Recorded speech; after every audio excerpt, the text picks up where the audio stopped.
Go nuts.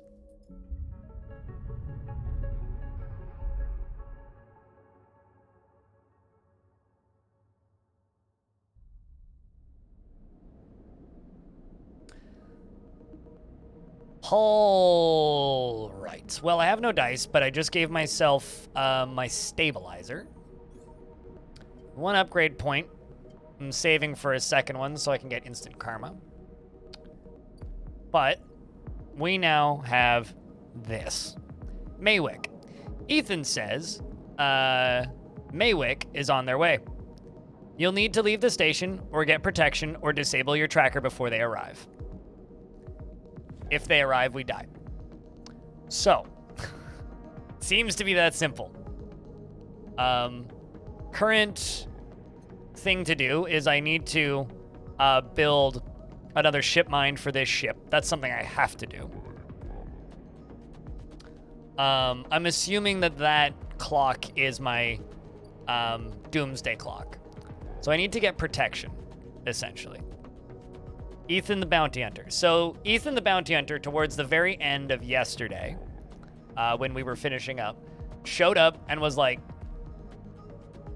yeah, we need to work together, or some other bullshit like that. But TLDR said that when they canceled his contract to kill me or bring me back dead or alive, they began a new contract, essentially forcing me to, or essentially sending a better bounty hunter after me. So there's a different bounty hunter coming after us now. And the game has basically said, you need to find protection. So I think the one I'm going to go for is this one. Working with the Yatagan. Because I quite like these dudes. However, I also have the option here, which is finish this. Either of those I think are like perfectly valid options. This is the Sidereal Horizon, which would take me off-world or off of this space station, and then I get to sit on this colony ship for several decades, in air quotes, until the colony ship arrives at its destination, at which point then I can live at its destination. I don't know how to disable the tracker yet.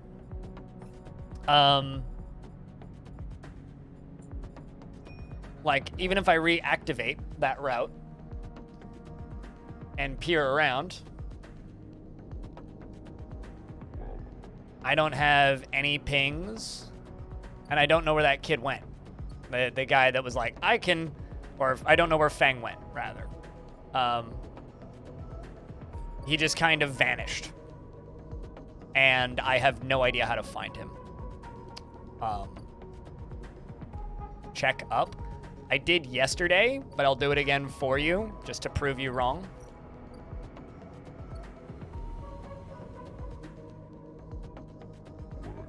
It's not here.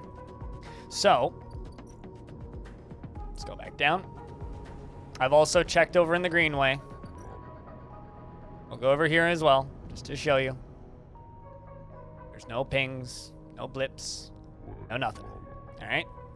So, something needs to click into place in order for that to work. There's also no clocks that are connected to Fang. So I'm not banking on that right now. Either A, I've missed something, or there's something else that needs to happen first. So currently that doesn't seem to be an option, which is fine. So currently we are aiming on things that I know that I'm more likely to be able to complete, because I'd rather not just die, right? So currently, I don't know how to get out of the situation that I'm in currently. So I'm going to do what the game is telling me to do, which is find protection, which I'm going to do with the Yatagan. If that opens up and becomes an option again, I'll go try and find Fang and try and disable my tracker. But till then, finding protection seems to be the best way forward. So if you want to bank on somebody where you don't know where they are, you totally could do that. I'm not going to. So let's end this cycle and get some dice. We're gonna need to eat too. All right, not bad either. Not bad for rolls. We got a day, I think. Yes, 1 cycle before another salvage ship shows up. But let's go work for these guys. It also helps that I have they give a free energy here, which is quite helpful. So, because I have several good dice, actually. Even that one's not bad. I've got several good dice. We're just going to roll this. Get our energy back. So now we've gotten our energy back. And we're going to throw over here. Try and get some scrap. Sweet. We got some scrap components that we can sell. Let's roll it. We'll be fine. Perfect. Even though we got the negative outcome. And we'll throw our last good dice in here. Because I need to get some clocks moving forward.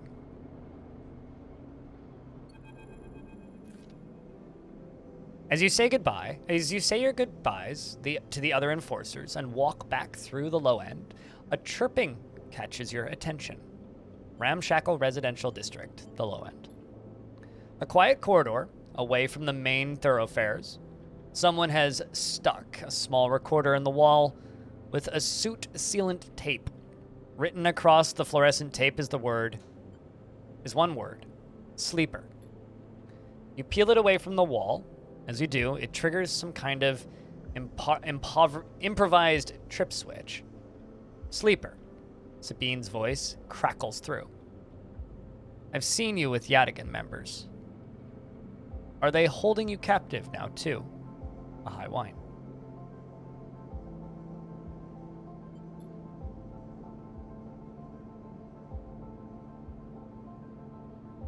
I was gonna say, what?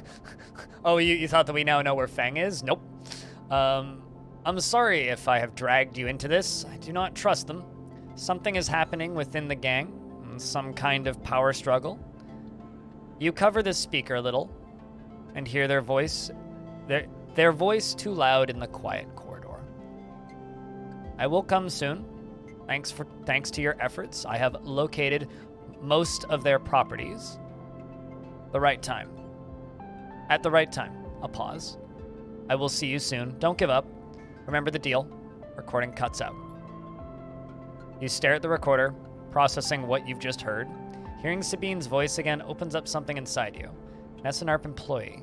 Do they know that I know? You struggle with a mix of concern and distrust.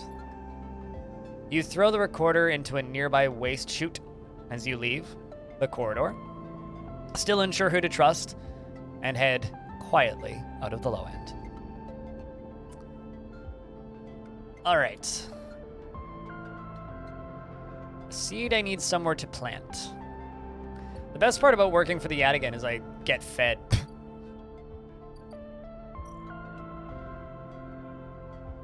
Yeah, so this is a safe dice roll. We're okay on money right now. So I think I'm going to, even on the negative outcome, once a corporate garden, impressing guests with gene-tweaked birds. Now the chamber is a mess of overgrowth, and you can change that. If we roll this dice, even with the negative outcome, we're fine. Hey, Bob, just getting started with this. Hopefully gonna finish it today. I mean, I'm actually just gonna stream this until I finish it. Also, if anybody wants to help the channel out at no cost to you, share it somewhere, post it on a Discord, tell a friend, host the stream. All helps. Positive outcome, please. It's fine.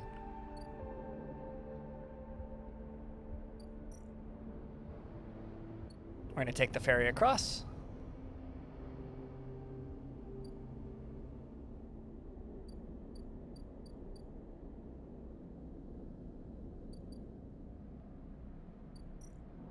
And we're gonna go sleep.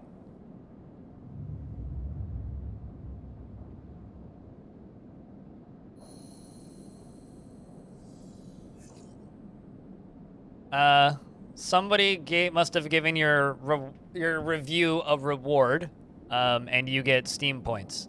It's about as legitimate as channel points. I wouldn't worry about it too much. But like Steam, you get them for buying games too, and you can use them for emotes, I think.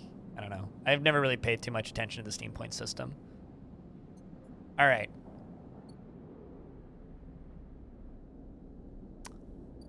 Well, now the scrap freighter's here. Kind of tempted to just buy some scrap. Let's just buy some scrap. We'll go work for money after this.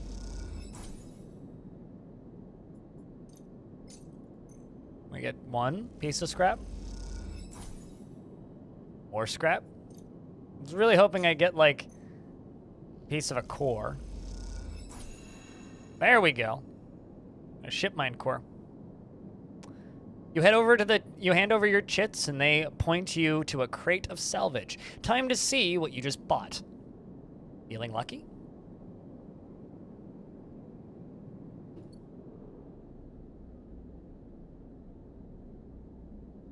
How many was the wait for mate? How many cycles?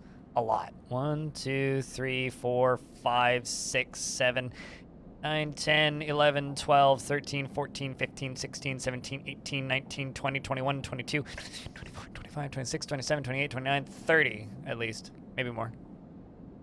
But that's Maywick, and it's not Mayhew. It's Maywick. M-A-Y-W-I-C-K, like John Wick, but May, like the anime character.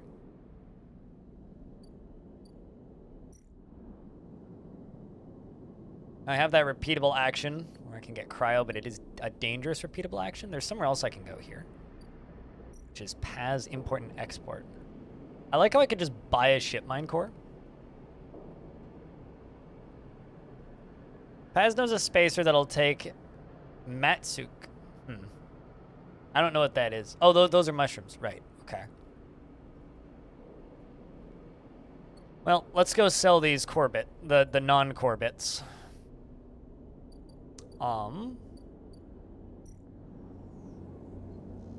These things. We should play the exchange for more money. If that's easy money for me.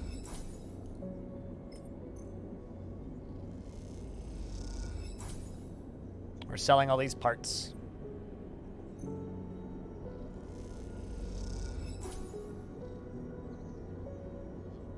You like the emote?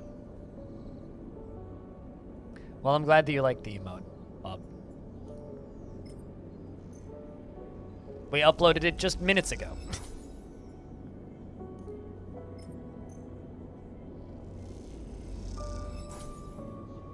All right, well, that's all my scrap components. I love how I lost 0 money and gained 0 money on that. But actually, that's not true. I lost no money and I gained a ship mine fragment. So we didn't lose 0 money. So that's 100% posy. What about this one? Fitty fitty? I think we're going to play the exchange a little bit here.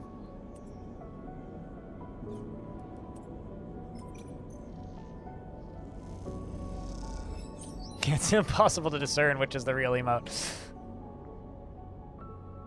Right, so I have a feeling the next little bit here is going to be a lot of just working.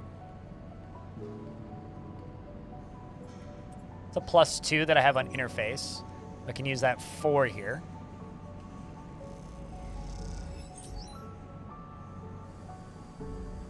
Also probably use this one. Yeah, we're going to do that. Work on the spaceship a little bit. Got paid. We're gonna go all the way over here. The gangs again. We're gonna get more scrap components from here. Also, investments are open, chat.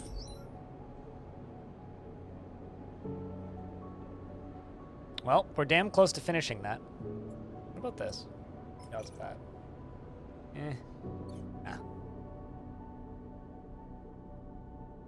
My character's not that hungry. We could skip eating and save the money. Can I do anything at the compressor club? Oh, interesting. I can actually work at the compressor club. Oh, fuck. I didn't know there was a clock here. It turns out the compressor owners are local gangsters, and now Ethan has to work off his debt if he wants to keep breathing. Interesting.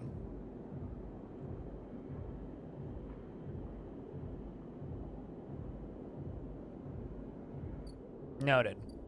I didn't realize there was a clock there.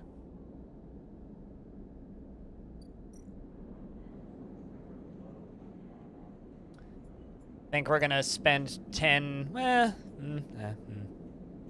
Sounds like a him problem. That's what I was thinking.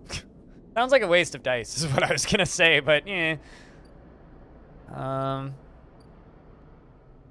What's the freight hub again?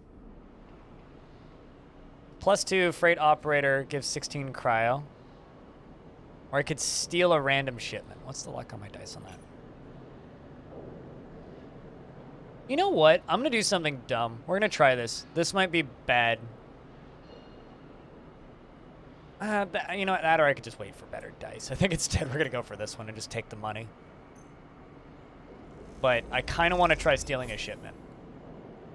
We got 15 cryo. We got the neutral outcome. Not bad. All right. Well.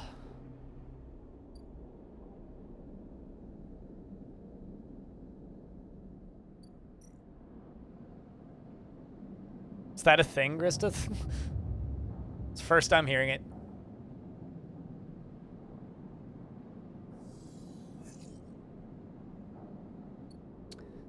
Well, we've got 2 good dice. Pity that one doesn't give you the chance to get bits as well.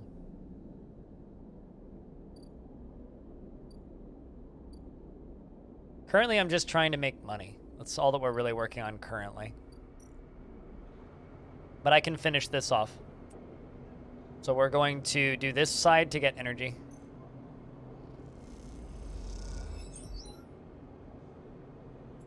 That fills up my energy a bit. This one gives me components. Really? I was really hoping that would fill the whole thing up.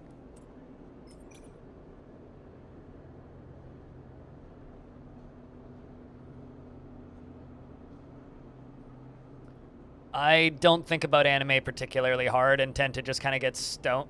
On the rare occasion when I watch anime, I don't think about it very hard. I get really stoned and then forget most of it about 30 minutes later. Now that you point that out, I guess so, but also I never would have come to that conclusion on my lonesome.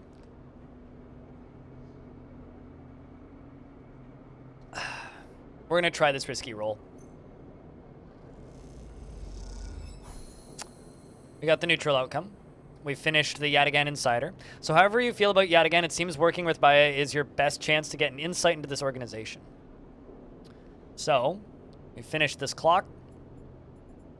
We did get another scrap component from that though, apparently. So now there is a thing that we can do. We can now speak with them. But first I'm gonna run over to the Ort Exchange and we're gonna sell these scrap components.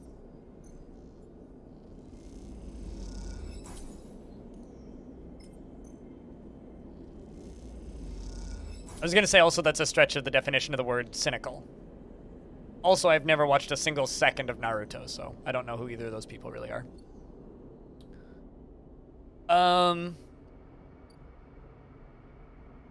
Right, let's go. This time, you meet Insider by his office.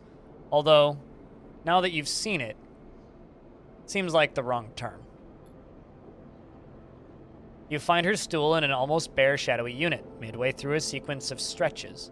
There are 2 low stools and a terminal in the corner, but it seems that most of the space is taken up by a heavy punching bag and rubber matting and a stack of weights. Yeah, she does look like she works out. When Rabaya turns to greet you, you realize she is missing an arm. Not to make fun of you, video game or anything, but no fucking shit. You realize she's missing an arm. The prosthetic she usually wears is set in a cradle near the terminal, a web of colored wires running to it.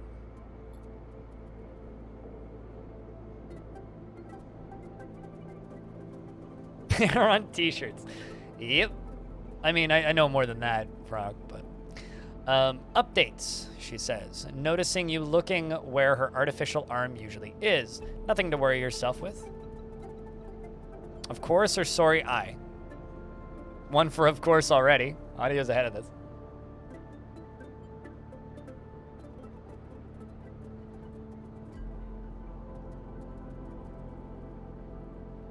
What do we think? Of course I can. Sit, says Rebecca. I have a feeling the same response, but gesturing to the two diminutive stools. You both settle on the stools, and Rabaya, crossing her legs on top, and sitting straight-backed. Gia told me you have been doing the rounds, collecting pethys? I don't know what that word is. And patrolling the ward. She smiles. Some of the enforcers are impressed, and I hear that you handled a few difficult circumstances. Nicely done. I don't think I got a single negative roll. I don't know what you're talking about. I wanted to help, or I wanted to see for myself. What do you think, chat? I would lean the bottom one. But it's up to you.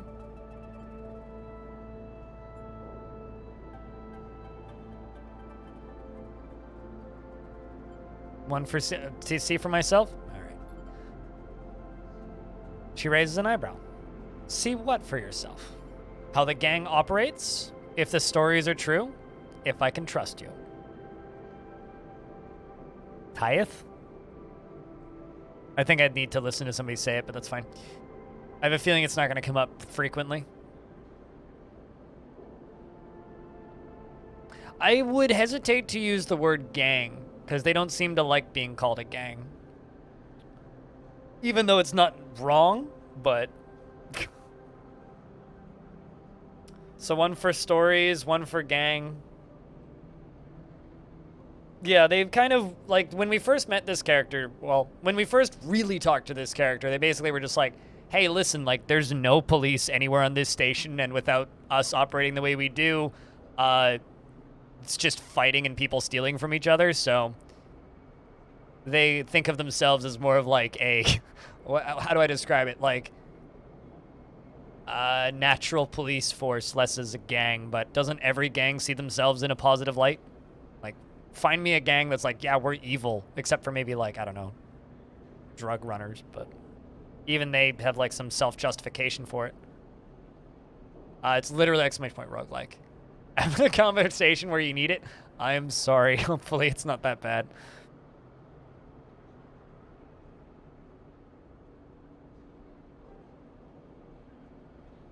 Trust is the most important thing in energy? That's true.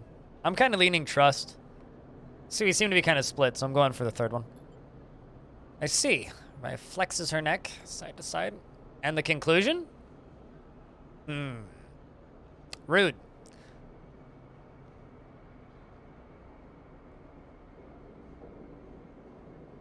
I really wish I'm still here, aren't I? Vigilante private police? I wouldn't, like, discount. I don't think I've heard much vigilante work from them, but it's possible that they could be compared to something like that.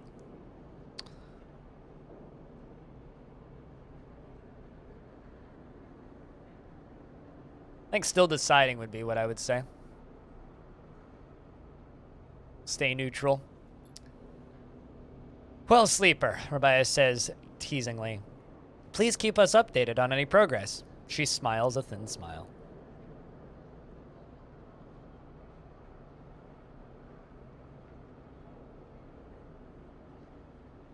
It is a semantic. Yeah, that is very much semantics. Joking aside, I know that for you, life on the Eye has been a struggle, but I hope we can do something about that from here onwards. Though some of our members may not see it this way, I know that you, too, are a refugee. She looks at you solemnly. And that's why you have come to us. Oh, hello! Return! Enough, Rabaya. Sabine's voice cuts through the conversation. I'm tired of listening to your affected nobility. They cross the room, and Rabaya's baton in their hand ready, the end lit with sparkling electricity. The doctor returns. Rabaya looks between the two of you. I suppose this ambush was another cooperation between you two? She looks strangely unfazed. No, actually. I think stay silent, but no, actually. Sabine did say they'd show up soon, but not when or where. So there's no collusion going on here.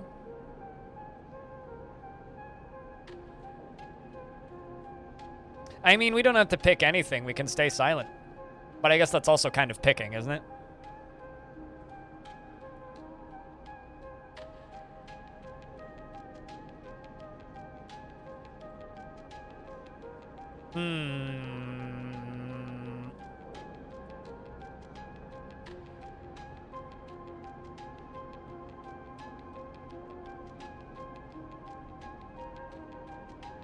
I think both since both. Yeah, see, I don't trust like at this point, I'll be honest. I don't trust either of these people, right? Sabine gave us meds to keep us alive. Yes. Acting under this person who we're talking to right here. This person is continuing to give us meds at a cheaper price now. Sabine vanished saying they didn't want to work for this person anymore. Sabine doesn't trust Rabaya. Rabaya doesn't trust Sabine. Sabine used to work for the corporation that built us, but we ran away and are being hunted by that corporation. Sabine doesn't know that we know that Sabine used to work for that corporation, SNR. So I don't trust either of these characters. One's a gang leader / enforcer, volunteer or otherwise. They're a gang leader. The other one is a doctor who used to work for that gang, who's trying to get out and get off the station, I assume, who works for the company that we're hiding from, or worked for the company that we're hiding from. Why is Sabine on the ship? We don't know. We don't know why Sabine is here. We don't know why Sabine was working for them in the first place. Sabine is kind of the character we know the least about at this point, I guess. First one we're introduced to, but the one that we know the least about. So saying that they're acting alone would not be inaccurate, because they are. Saying yes here would be lying, because we didn't collude to have Sabine show up here at this point, right now. Staying silent would also be valid. So it depends on whether we want to jump straight into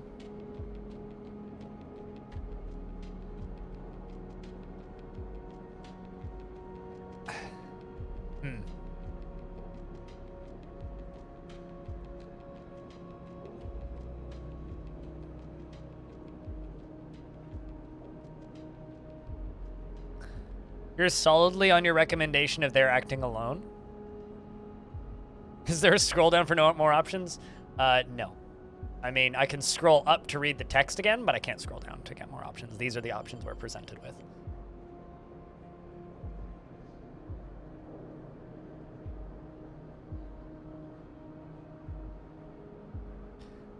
The two options that I'm looking at right now that I'm seriously considering is kind of a tie between they're acting alone and stay silent.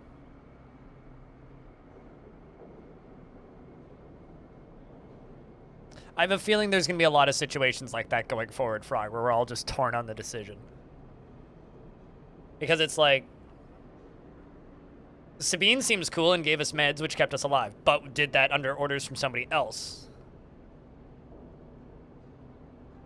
Is going to take the silent as a yes? Possible. I'm going to go with they're acting alone. No, they're acting alone. Sabine pauses, thrown off for a moment by her renunciation. Rabaya takes the opportunity to act. She leaps from the stool, fainting past Sabine, grabs the baton and twists it inwards. She is by far the stronger, and she pauses and pushes Sabine to her knees, plunging the crackling end of the baton towards their chest, and they freeze there. Sabine's struggling to keep the crackling baton from their skin. Do we shout stop, or do we say stay silent?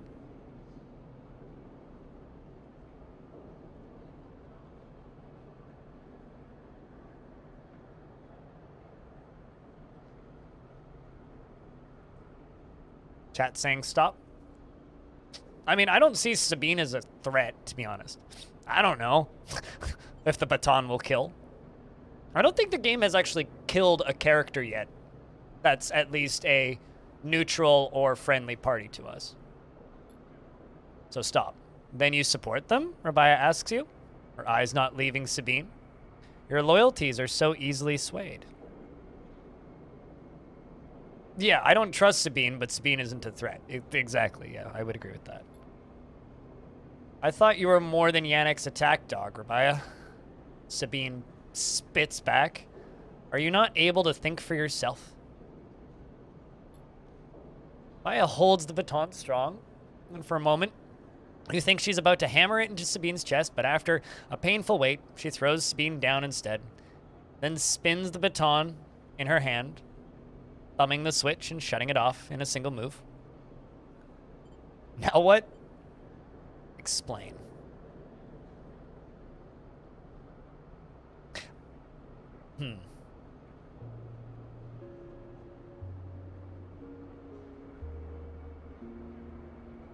Chat seems to be leaning explain.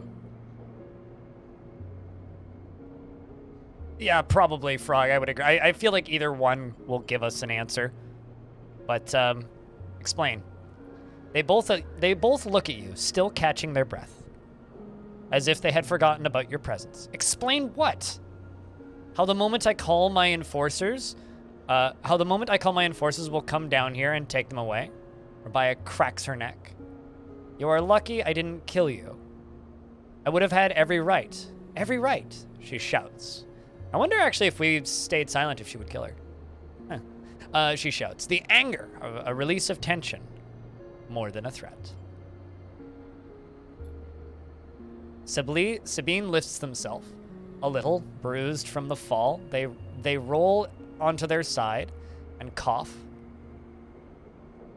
Rabaya gives them some space, sitting back on the stool. Sabine props themselves up on their elbows and fixes Rabaya with a hard stare. You have something to say? Rabaya taunts. Say it. This is your final opportunity, because after this, she laughs, no coming back. What's the point? Sabine breathes heavily. She does not listen to criticism of the great Yadigan project. Rabaya collects herself. Speak! She folds her arms and waits to be convinced. Now you feel like, now what? I mean, that's why you buy the game, right? Sabine takes a breath, organizing their thoughts. They go to start, pause, and then decide on another approach. Eventually they say it. Yannick is a traitor.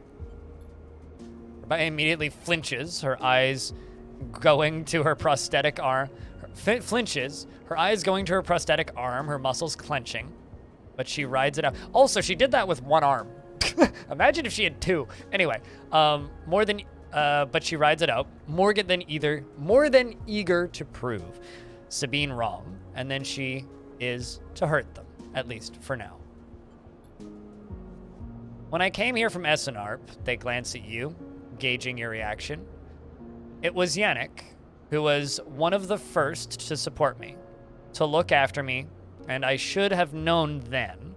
I was naive and afraid. Sabine turns to you. Sleeper. They take a breath. I know I should have told you I worked for Essenarp long ago, but I thought I thought you would abandon me, and you are my final friend. What you should know is that I left Essenarp because I was running for my life. I leaked documents on the Sleeper program, on the illegal and immoral practices it relied on to the press. So you're a whistleblower, I getcha. Essenarp wanted me dead, and I fled as far as I could to this refuge at the edge of the surrogate systems. Sabine stopped to collect himself. What does that have to do with Yannick? Rabaya interrupts. The Sleeper knows you're in Essenarp, I told them. And while you hide beneath the cover of being a whistleblower, you and I both know that you worked on the Sleeper program. Yannick told me as much. Well, wouldn't that make sense if there were a whistleblower? Apparently there's we're in the surrogate systems, right? Not like the actual inner worlds. So I would assume the populated inner worlds would have a press, but Out here, no, not so much. Sabine's face falls. This is true. They glance at you, then away, ashamed.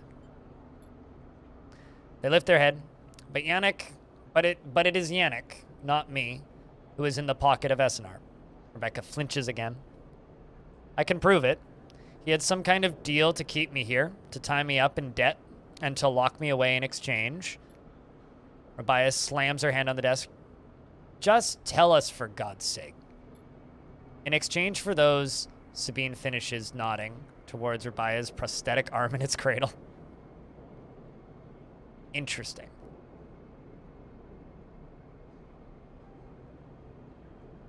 So Essenarp's giving them prosthetics to, like, buff up the power of the enforcers in exchange for keeping Sabine under wraps. Interesting. He had been using Yatagan enforcers, using you as test subjects for Essenarp technology.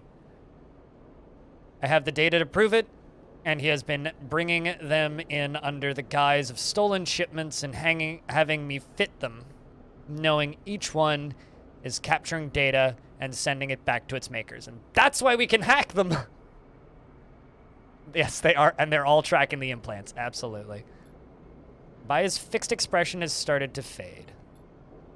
Sabine produces a slate. It's all here. Thousands of hours of usage data, failure rates, error dumps, all the untested implants.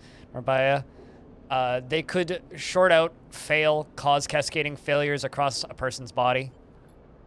And they have. Sabine suddenly looks incredibly tired. I thought the error rate in the units was down to them being stolen or modified. I have tried to fix hundreds of failures in my time. Not all of them. They stop. Unable to continue.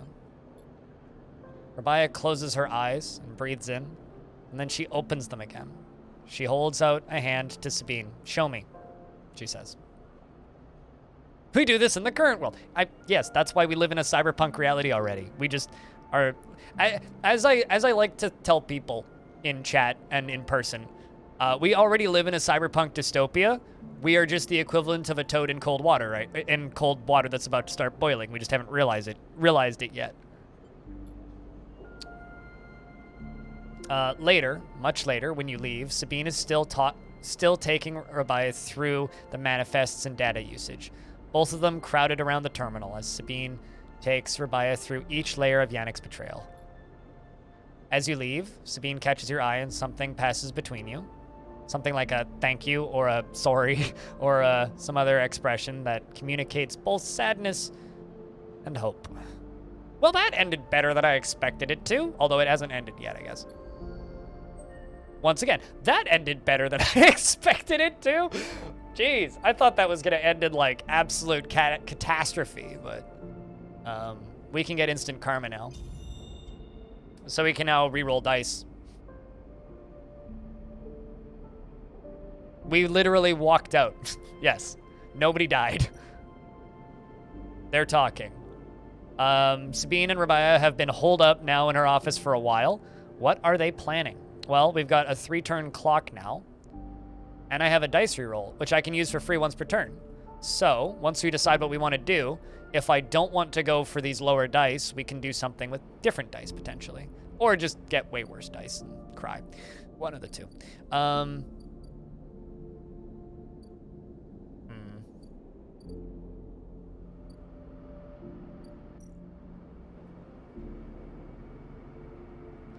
You know, this is still an option, theoretically. What is the ship mine thing? This? So the ship mine thing is something I just need money for. I can buy bits whenever these show up. But I've agreed to give this person who's Annika, who's a dangerous mercenary who's literally said, I will kill you if we don't get them a ship mine. So we have to build a ship mine. So I need 3 more pieces of this because this is a ship mine fragment. I had one and built one, but I needed to use it to get the vending machine, who turned out to be a character named Navigator, who was a sentient AI. In order to release Navigator into the station, I needed to build a ship mine. So I already had a ship mine, but Unfortunately, that quest line ended with the ship mine getting jammed into and stuck in the what do you call it? I'm blanking right now. It got stuck in the core of the station up in the center server. So I was unable to retrieve it afterwards. It was rendered unusable by the end.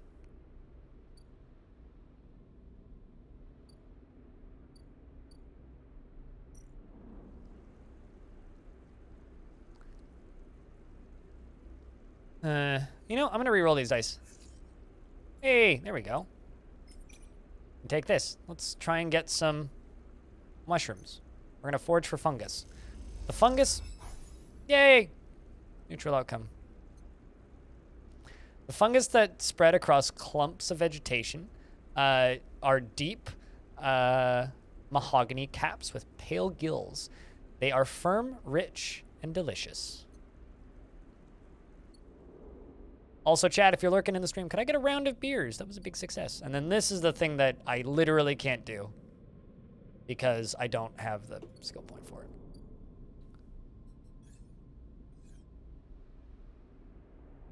Just trying to keep the chat moving and ask for a round of beers if only one person talks for 10 minutes, so.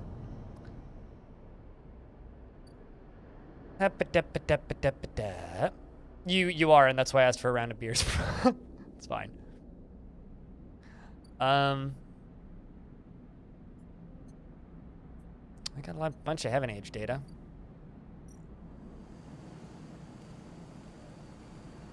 Could work on that and get paid.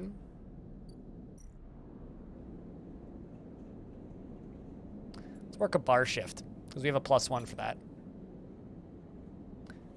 So if this comes out negative, we could take damage, but we should be fine.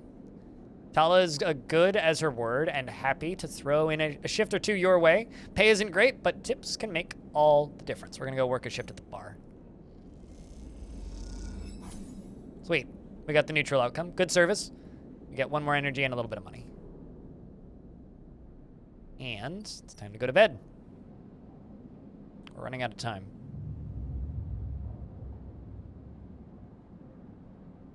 What, not subscribe to this stream? Is that what you're saying? I mean, someone could fix that problem. But that's fine. Thanks for lurking, Metalhead.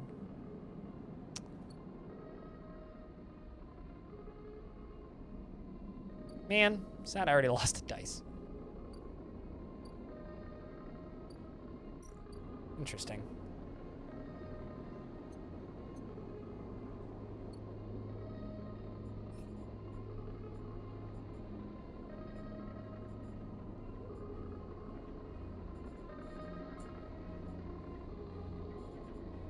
I'm just gonna disable this because these trackers aren't super helpful. Enjoy the Warframe.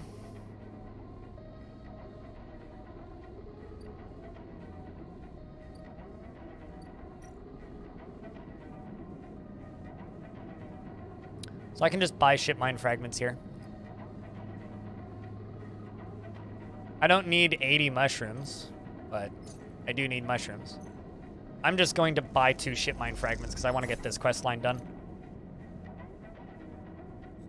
It's expensive, but I can also make money pretty quickly right now. Maybe the Yadigan arc will fade out. What do you mean, fade out from the ship's bowels?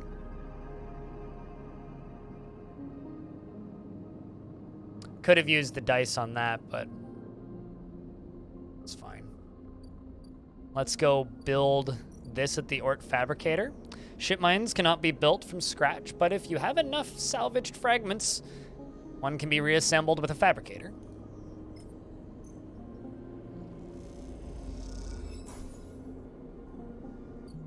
+1 ship mined core.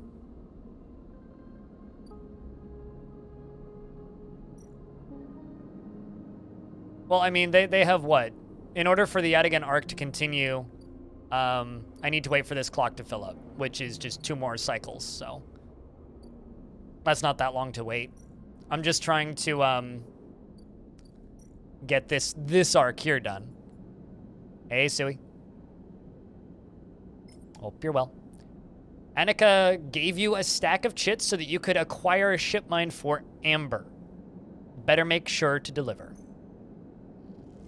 Absolutely fantastic, but very dense. Lots of reading.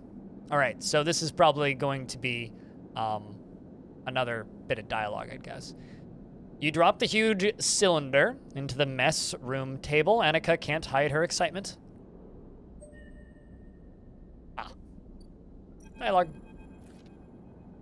What about Ethan? Don't give a fuck. Hope he dies. That's what I think about Ethan right about now. You drop the ship mine core into the gap. I could either waste mine trying to pay off his fucking bar tab, or I can help people that could potentially defend me from his bullshit, which is more the line that I'm leaning. You drop the ship mine core into the galley table with an empathic bang. Annika spins around from where she's been poring over some documents on her slate. Holy shit, Sleeper! Did you actually land a ship mine? She rushes over, not one, but two. She rushes over and hefts the huge cylinder, turning it back and forth. Well, shit! This might actually work. She smiles wider than you've ever seen. Where did you get it? Trade secret, bought it, I built it. Technically, we built it. No, so the thing that I'm really wondering about this bit is if you can just forego the hunter-killer arc and give her a ship mind with the intelligence of Navigator. I do kind of wonder about that, but, you know, we didn't do that, so. I wonder if, like, you get a different ending to that if you give her that ship mind. But I built it. Built it, let her sweat a little, yeah. Built it? Well, you are full of surprises. Annika bangs on the galley wall. Hear that, Amber? The Sleeper got you a new ship mind. And the sound echoes down the ship's passages. You have to admit, being in a small space with Annika when she's this excited is a little intimidating. In my mind, I've been referencing this person as Samus. So, you know, kind of similar-ish armor, like roided up mercenary, long hair, blue. One replay course? Yeah. Oh yeah. Not for on stream though. We're just doing the one playthrough for stream. All right. There we go. Moving on. Annika puts the ship mind back on the table. I'll start the process of fitting it in as soon as I can. I might need your help with some of it. She heads back towards the counter to grab a slate. This isn't the only good news today either. Looks like my good karma is finally coming in. She throws the slate onto the table and spins it to you so that you can see the screen. Take a look at this. You see a list of names and numbers, nothing exciting, along with what looks like a transit timetable. I found them. Found who? The thieves? So the people who fucked up her ship and screwed her over, basically.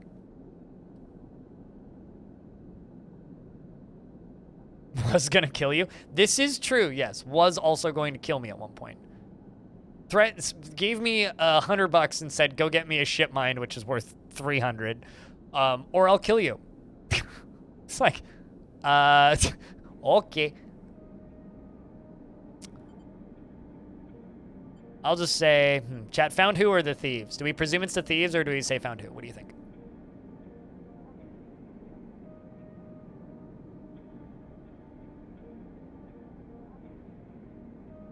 Whoopsies.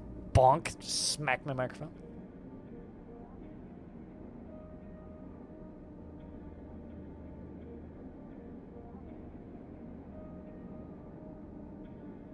Pilot, I've got a question. Why don't you just ask questions about the server in my chat? What do you mean, can I be banned from this? I mean, you can be banned from anything if you're an idiot. What kind of question is that?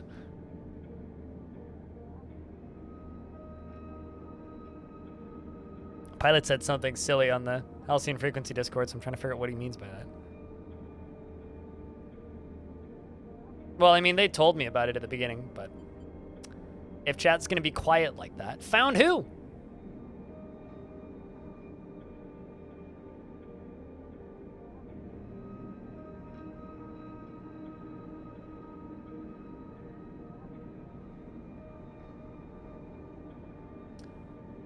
My crew.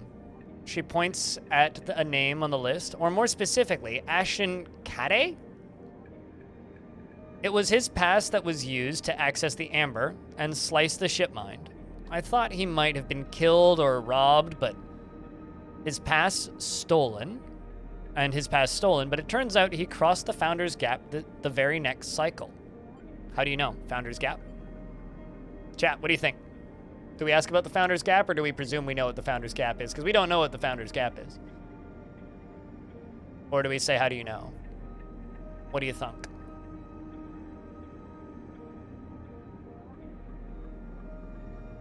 That sounds lovely, Squawk. So that doesn't help me, chat. Those are both questions, so saying ask doesn't actually help. Founder's Gap, or how do you know? Don't say one or two, because then they fall together and it becomes a confusing mess of Twitch chat. Founder's Gap, or how do you know? Gap, okay. The big rift in the station. You can't cross it without the Founder's Ferry. Oh, right, that's what they call it, duh. She leans back in the seat. I know some of the crew over at the ferry, and the old mercs used to run an outfit I worked with. I saw them in the Overlook, and they mentioned that they saw Ashton crossing. And I checked the manifests, and he was there. Yeah, we knew that one. I'm just being dumb. Looks suspicious. He hasn't said a word since the theft.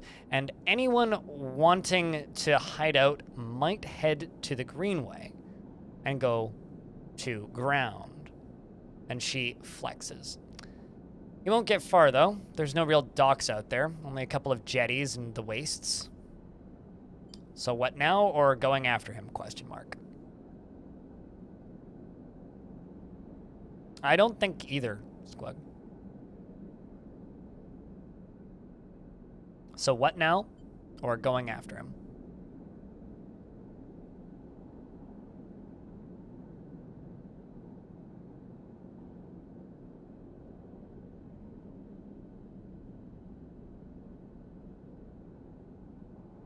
One for what now?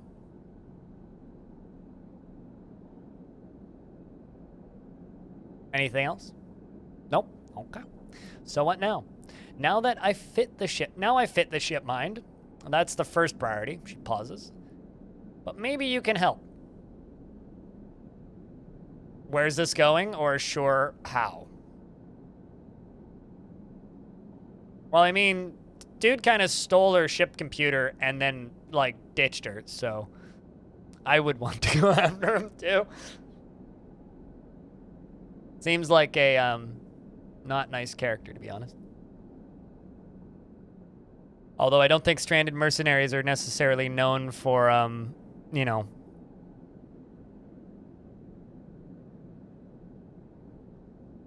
You know.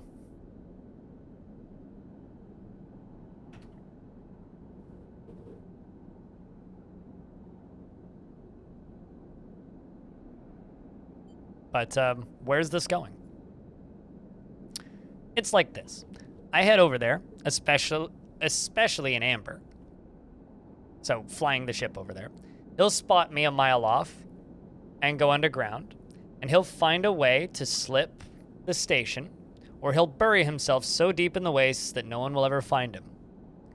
But you, Ashton doesn't know you. All I need is for you to go there and sniff around. Not at the commune, not at the stacks. They will have gone to the edges and the margins, the wild places. That's what Ashton likes. You'll see him, you'll locate him. Ping me on this. She hands you a comm earpiece. Uh-oh, I might need a skill point for that. Which we might actually get from this quest, actually. Seeing as this is merc work, I'll be happy to give you merc pay. She shifts in her seat. The thing is, I haven't got much left, so how about I tell the boys who run the ferry to give you a discount. I know it's not, I've already paid for it. I know it's not much, but once I grab this coward, I'll pay you 200 cryo, nothing less.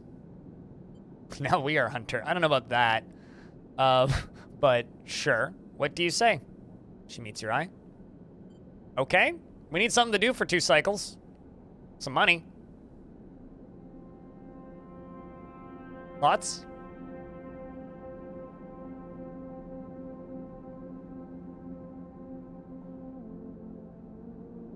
Okay. Okay. She gives you a heavy whack on the shoulder. Good, I owe you. She lifts the ship mind onto her shoulder with worrying ease. I like worrying ease. I'm going to get this fitted into Amber's core. You get any info, any sense of where Ashton is hiding, you let me know. She goes to turn and then stops. And once again, Sleeper, thank you. I appreciate it. Annika stomps off into the guts of Amber with the ship mind, leaving you in the galley. Once you glance around, a sudden nervous energy descending at what is to come. You never thought that you'd get to work as a mercenary, but then again, seems like the eye is full of surprises. Let's go twat hunting. I'm gonna reroll my dice. Perfect. And I also haven't been paid yet, so that kind of sucks. But do I have an upgrade? I do. So I'm assuming it's this one. So I now have the ability to do the task that I need to at the end.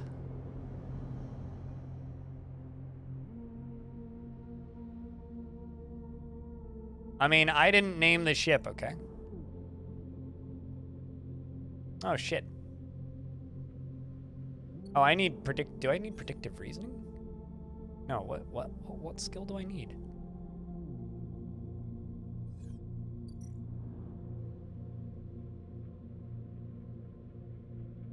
You'll upgrade required endure.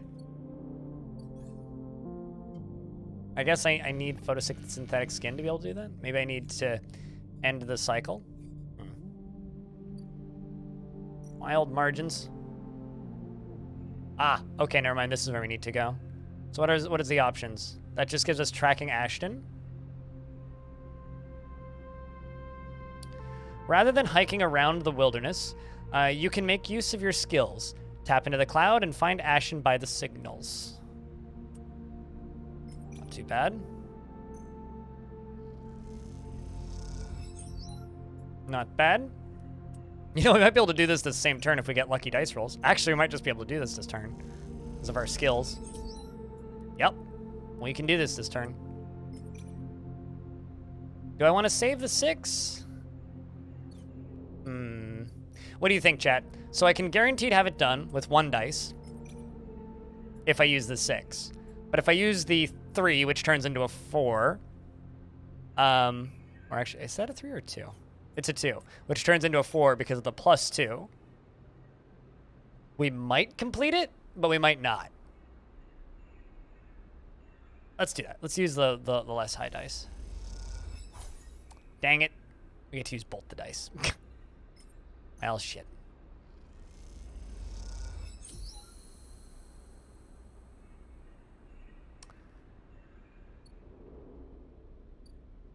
Well, we got her done. The trail ahead extends deep into an overgrown section of the Greenway. At this far end of the ring, where the long, lazy curve of the Greenway becomes a shattered landscape of wastes, things are oddly quiet.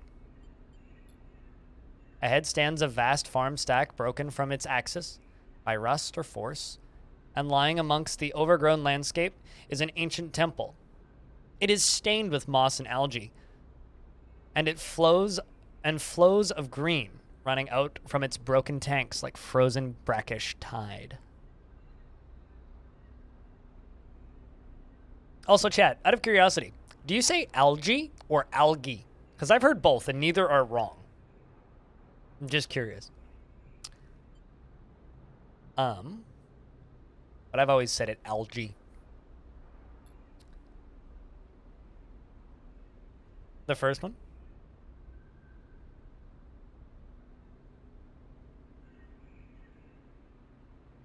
I don't know if that's the first one or the second one, because I'd pronounce it algae, regardless of how you write it.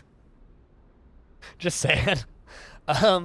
This is where Ashton is hiding. You're pretty sure. Your intuition points to the shadows beneath this collapsed superstructure. You roll the comm on the headset for Annika to gave you in your palm. Do we call her or do we go alone?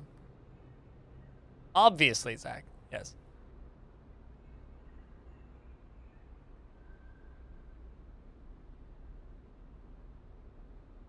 Does Thief have an intelligence in the stolen ship mind?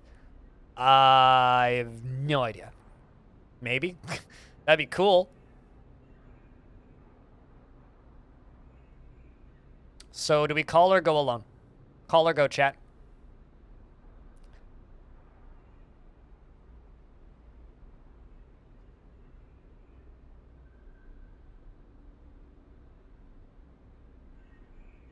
We can double cross her. Ooh, this is actually way more torn than I thought. Chat seems to be leaning go, but also, like I said, it seems more torn. Call maybe. I mean, call me maybe. I mean, I just met you and this is crazy. Anyway,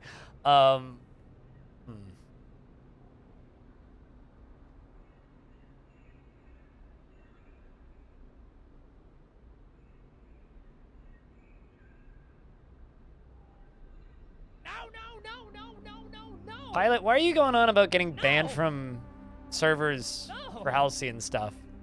I mean, the rules for the Discord apply to all the servers. So if you haven't been banned from the Discords, why would you get banned from a server?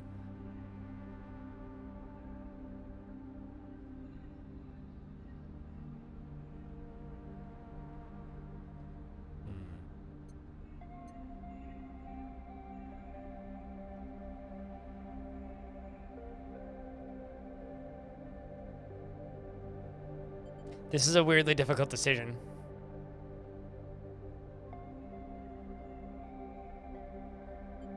We're gonna go alone. You survey the route ahead.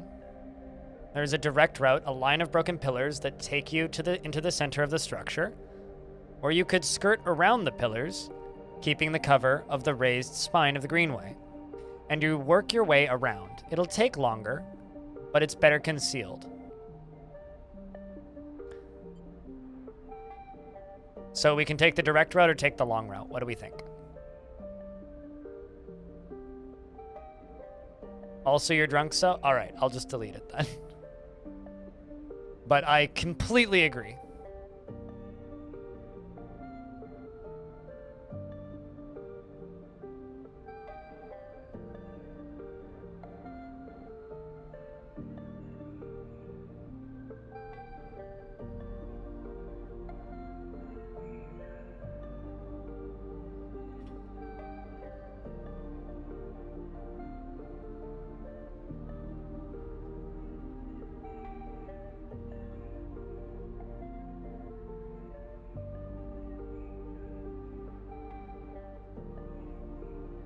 Foolish going alone in the first place? I mean, we haven't found him. We were told to call when we found him. So technically we haven't broken any rules yet. So, go around. You decide on the long route and head off towards the central spine. It is slow going there, where the overgrowth meets the metal wall, but it is so concealed that you can barely see the glass roof above. You follow the wall, knowing it will lead you to the edge of the collapsed stack. For the final part of the journey, you have to work your way through the dense undergrowth, pushing aside branches and fronds.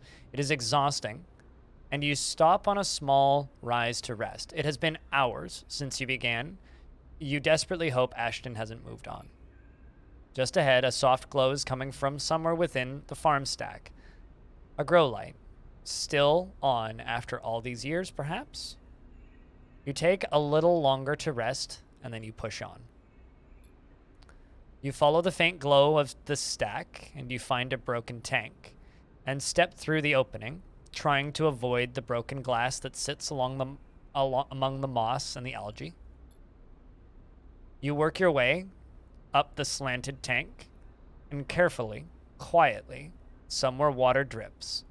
and you swear you hear birdsong. Hanging plants catch the light, coating this place in a pale and sickly green. As you reach the edge of the tank, you hear something echoing, hiss like a hydraulic piston.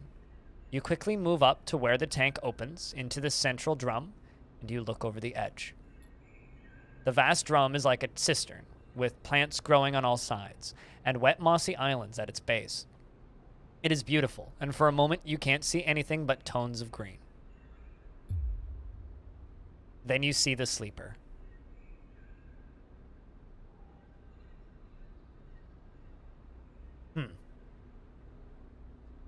Well, that's a surprise. In a faint circle of light descending through the drum, the sleeper lies slumped at an odd angle. They are surrounded by crates, and beside them, on one of the mossy islands, there is an object, a cylinder set on a tarp. It is connected to the sleeper's head. You flinch. Are they one of the others? One of the ones that escaped with you? You squint, trying to recognize them. They are twisted and broken open. Wrong. You look away. Do we wait or jump down?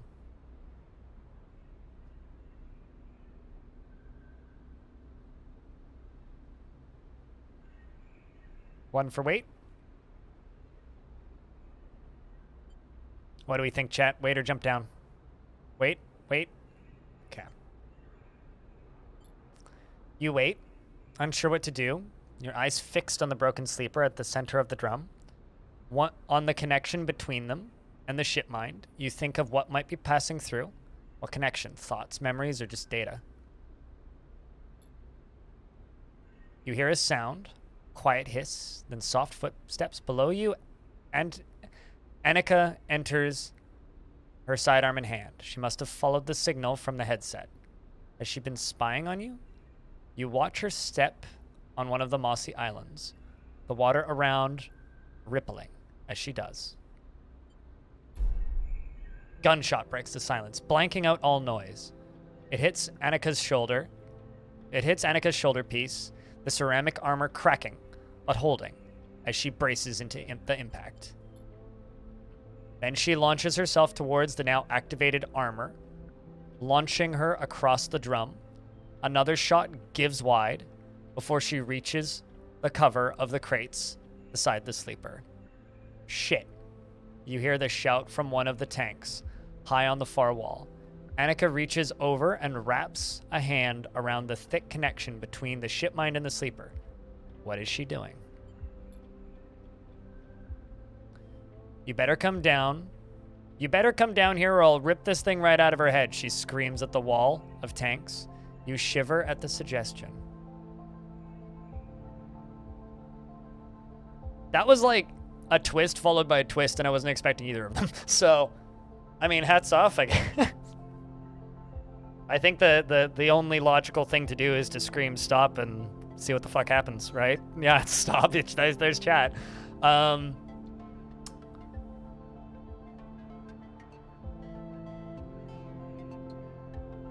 Shout stop. One for stay quiet, really. Although the person saying stay quiet, I think, has seen a lot less of this game. Annika, stop.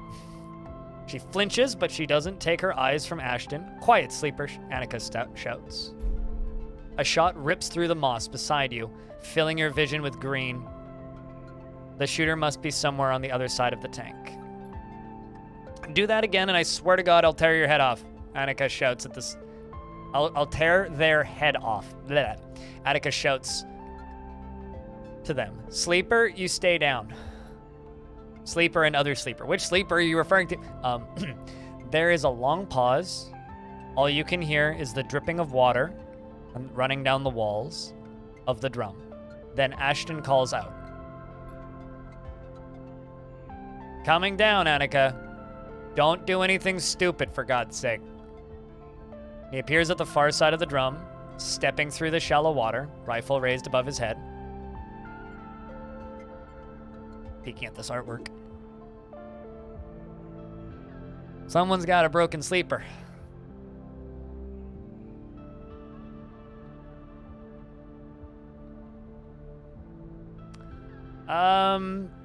Yes, but at the end of the day, we're role-playing a character, right? So if we don't role-play the character, what's the point of playing the game? Drop the gun, Annika shouts. He throws it down onto Moss. As you lean out to watch, you see him catch your eye, clocking your presence.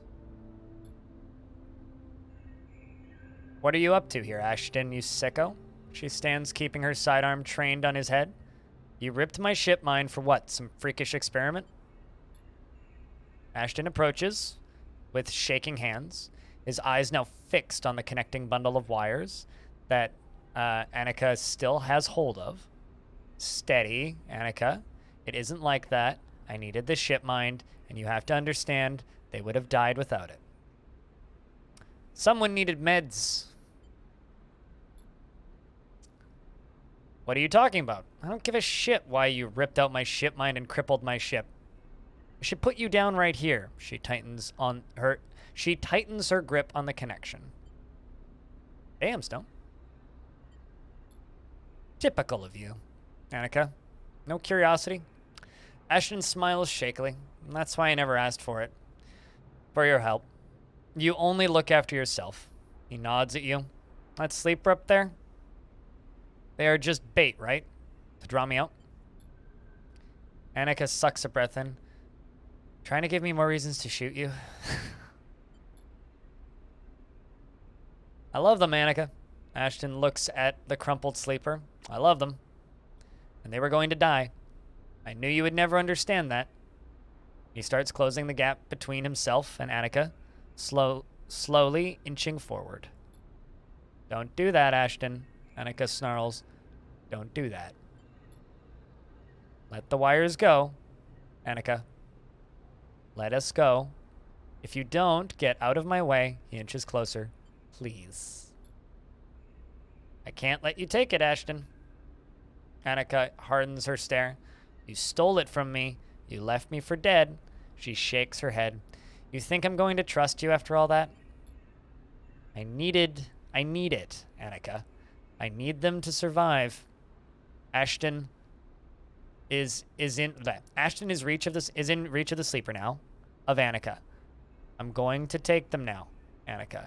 He raises a hand. I'm going to take the ship mind and go.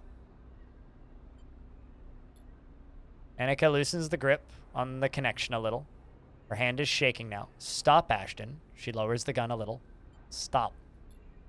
Seeing her drop her guard, he makes his move. A blur of movement, a struggle, a shot, another. You recoil back behind the edge as they ricochet around the inside of the drum, the sound deafening you. When you crawl back to the edge, Ashton is bleeding into the water. The red and green. The red and the green. Annika is standing at the center of the drum, the severed connection in her hand. The water drips endlessly. Drip after drip after drip. You force yourself to look at the broken sleeper. There's no sign of life, of humanity. They are just another broken object among the broken objects, while all around living things grow and thrive. I don't think there is a way that could have ended well. If we called her first, it probably would have been the same conclusion. If we didn't say anything, the only difference is she wouldn't have known we were there. Oh, no, she would have because she was tracking us, but he wouldn't have known that we were there. Annika finally looks back up at you, tears in her eyes. She begins to say something that might be sorry, but you are already gone.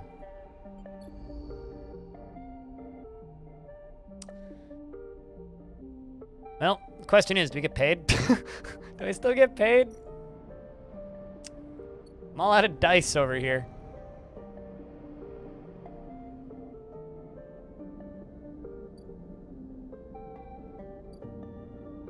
Well, our ship's gone.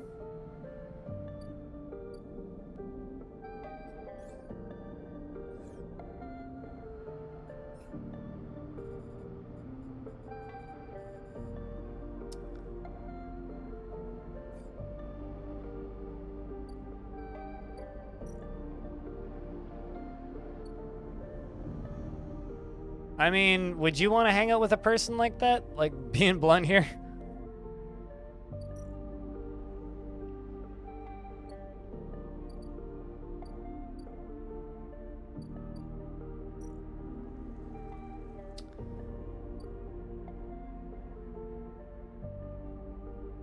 Had she gone in, she might have died. True, but the sleeper might still be alive. I mean, she was a mercenary who gave us a job. Not necessarily somebody that we should have been friends with. Wait, is that her ship? Well, kind of looks like her ship. No, it's just the way back. Okay.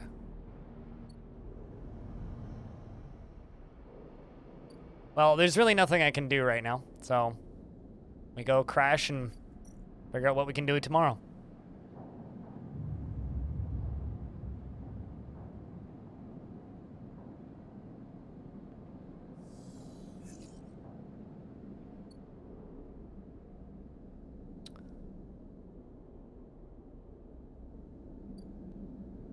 Man, that's a bummer if that whole quest line it just ends like that.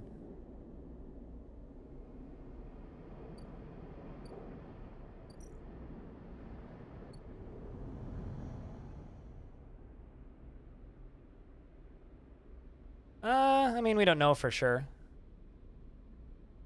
But, there's her ship. Looks like we have, 2 cycles to find out if anything happened. Oh, I'm definitely in the red, but the money bought me meds initially. It's easier for me to make money now than it was then, so I don't actually mind that much.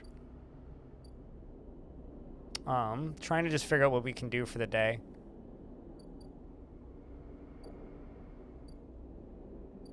Because I need food, but I also need money. I do 2 shifts here.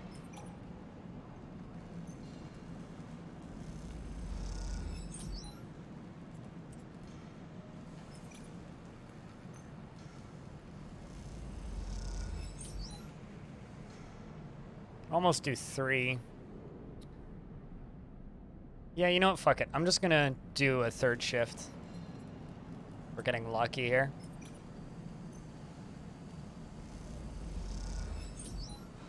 Sweet. Keep getting the positive/neutral outcomes. Now I just have this 2 left.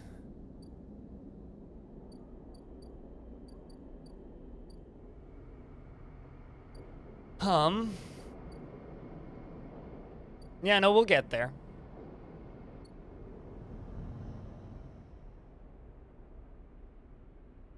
Work to numb the mind. It's been a traumatic day. That is true. Can confirm that. So this gives me grove spores.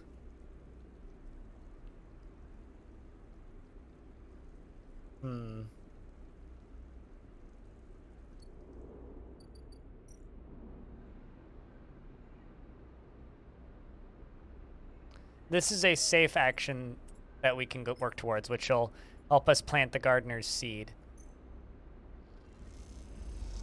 So even if we get the negative outcome, it'll still fill that clock up. So we're gonna go spend some money on food now. Reroll? Nah, we're good. It doesn't matter with that one. The outcome's the same regardless because it's a safe activity. Go here and we're gonna pay him for some food because his food's better.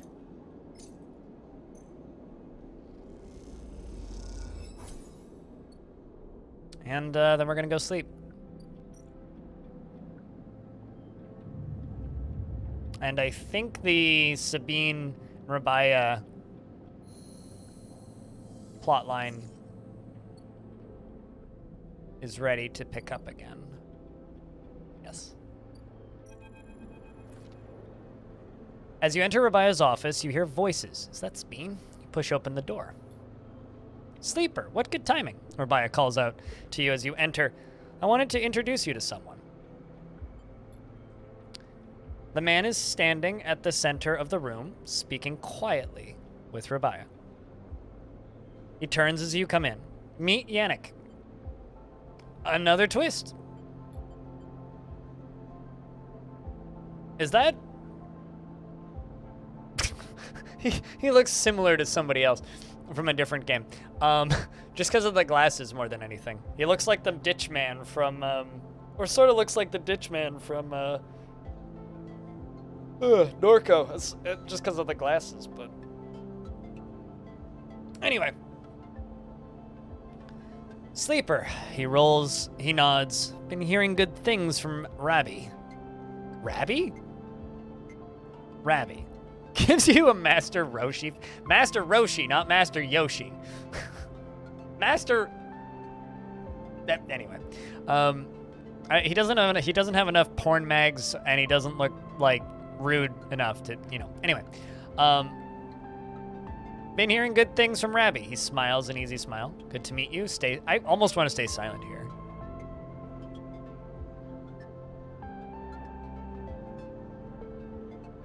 But yeah, so far these Yadigan people seem to be the most logical and, like, human out of everybody here.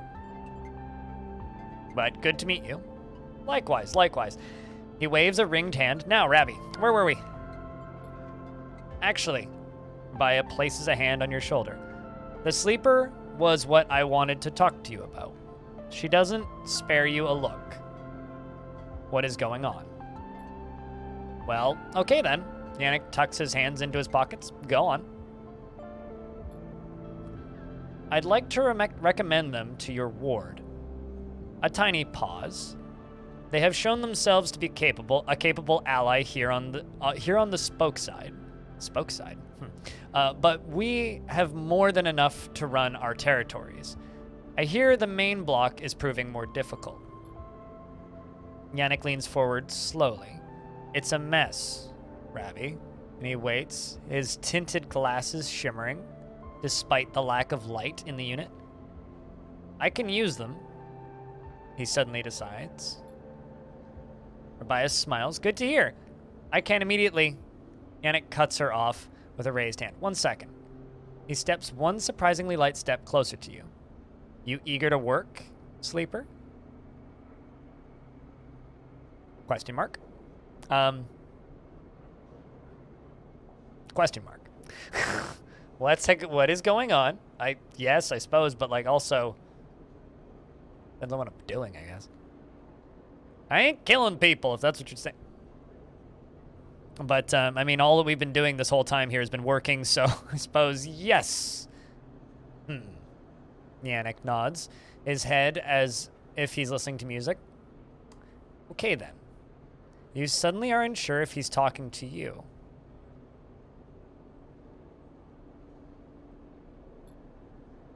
That concludes it, Yannick pronounces. That concludes it, Yannick pronounces. Sleeper, you can come and work in the ward anytime you like. You shoot Rabaya a confused look.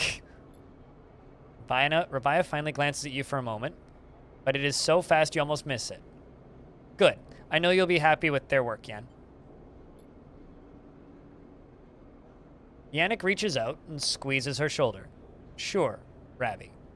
He says, now please, he says, turning to you to face you. Let us old friends get back to it. He guides Rabaya away, leaving you standing alone. You look at Rabaya, but she is deep in conversation. And so, stunned and confused, you leave. Interesting.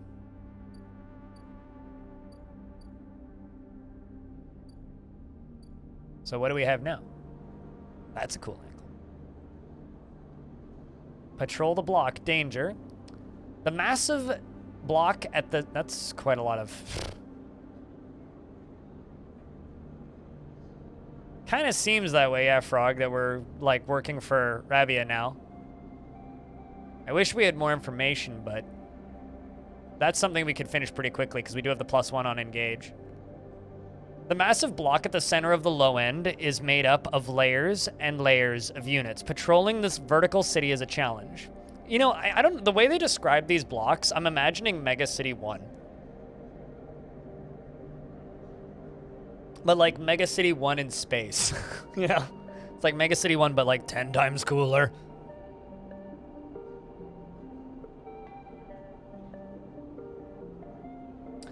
Yannick is a strange character, but he seems to understand the value of hard work. You'll gain his trust with time.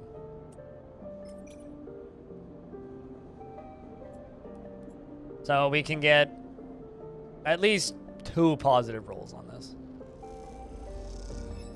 And then we can do a re-roll and... Ooh, we got the neutral outcome, which gives us negative energy. That's bad.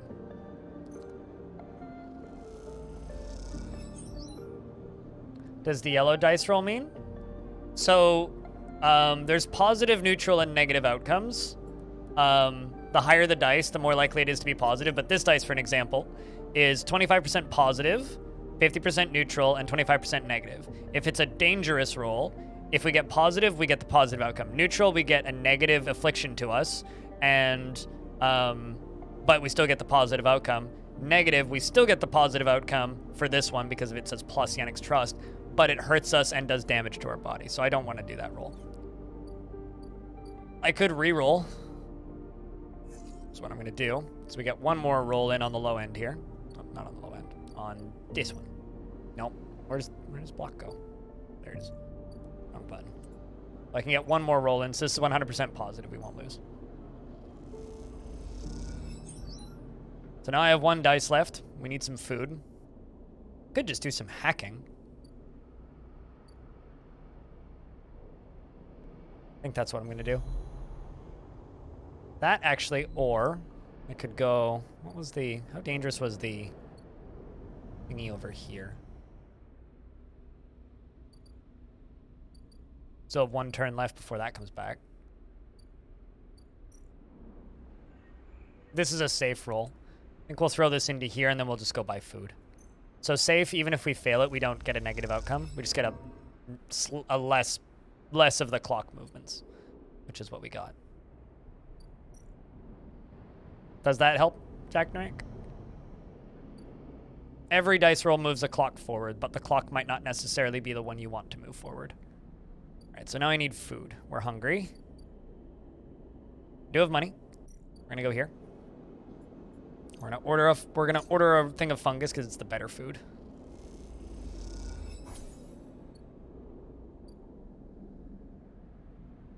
And we're gonna go snooze.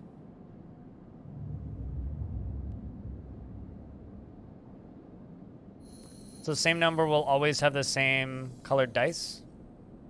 I don't understand the question, but my knee-jerk response is yes. All right, let's go see what's going on over here.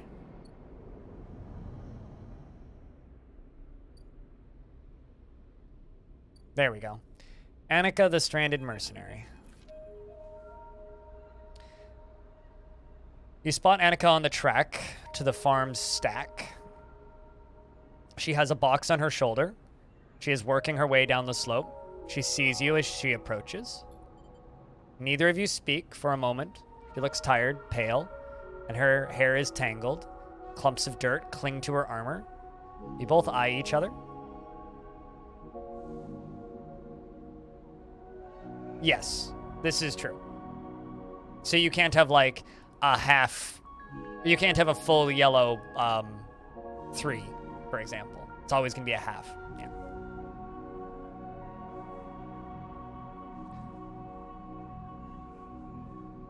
So we say her name? Do we say her name or do we stay silent? I kind of doubt she's just gonna keep walking if we stay silent. I have a feeling she'll start talking to us. But silent is a valid option here. Get that irrational character under control. So 2 for name, 2 for silent. Let's speak. So 3 for name, 2 for silent. I guess we say her name. She holds up a hand. Sleeper. She takes a deep breath. I'm sorry what happened. Truly am. She looks down. I'm sorry you ended up in the middle of this when all you have shown me is kindness. She rubs her face. Sorry. I feel like now we should stay silent. Now's where we should stay silent. Chat says it's okay. Really? Really? It's okay? She feels like she's still finishing her sentence, to be honest. It says ...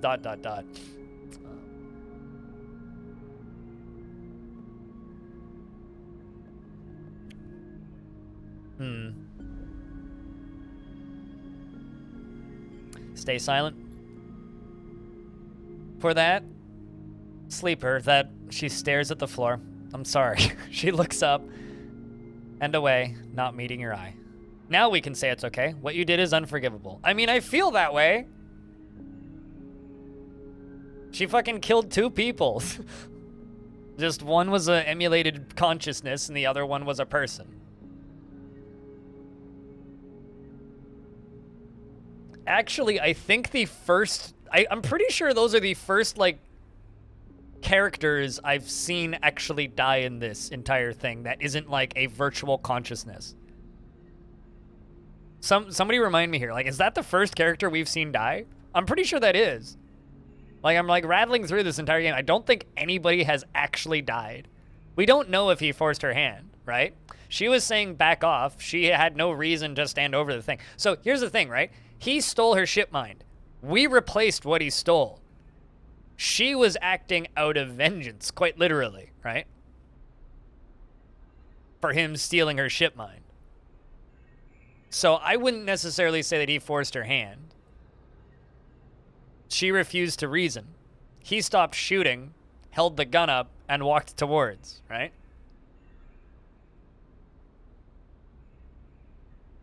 You don't know that, Garga. That's the thing. Oh, Ethan's been dead since I first saw his icon. Yeah, fuck Ethan. Screw that twat. For that sleeper, she started. So chat. Wait, what do we do? Unforgivable or okay? We got one for okay. Fuck Ethan. Yeah, that is my platform. Fuck Ethan. Vote. Citizen Sleeper, 2389. For the moon. It's fuck Earth.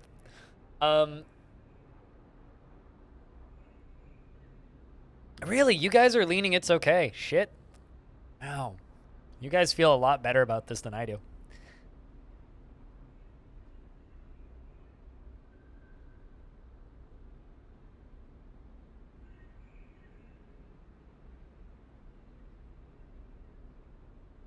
She also feels guilt. This is true.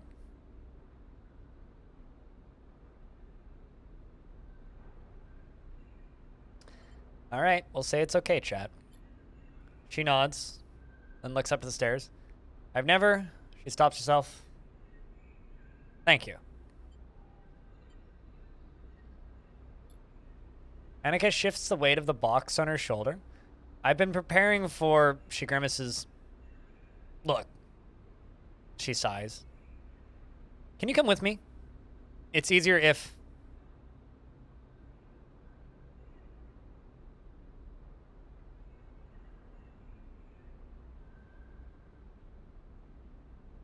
My morals are a bit flexy when she has a ride. This is true. If what? Lead on. I feel like lead on just gets us less dialogue.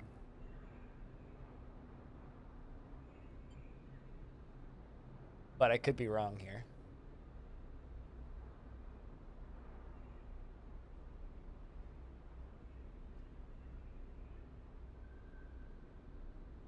She also owes us 200 bucks. To be completely blunt, she owes us 200 chits. Like, she said she'd pay us 200 chits for leading her to that dude, and we did. If what? You see it. She finishes. It's just down the way. Annika leads you down a dirt path before the pillars. There is a wind passing through the greenway, a quirk of the air currents the biosphere maintains. It ruffles the leaves softly. The sound makes the silence more obvious, more complete. You try not to think of the last time you were here. You have been trying to not think of it for the past few cycles.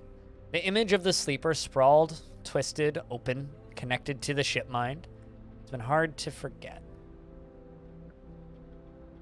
We didn't call her, though. That is true, but also, screw you. She owes us 200 bucks for, like, mental damage. You realize Annika is leading you back there into the drum at the center of the stack. You pause, trembling a little. At the threshold, she turns. You can say stop, or we can say, what are you doing? She owes us 200 bucks, damn it. Pretty standing firm on that. That wasn't contingent on us getting paid. Calling her wasn't contingent. Simply doing the thing was supposed to get us paid.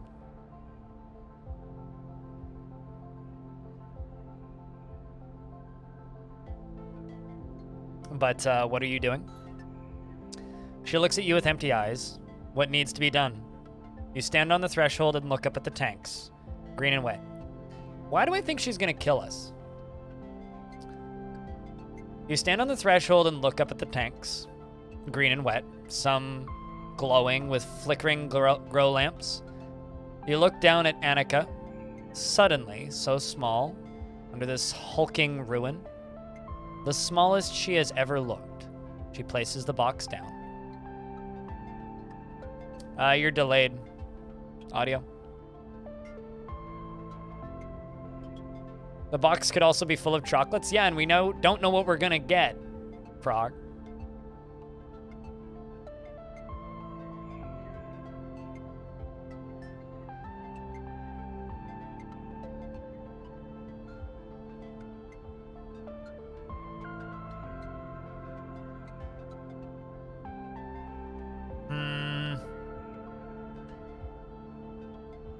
Shit.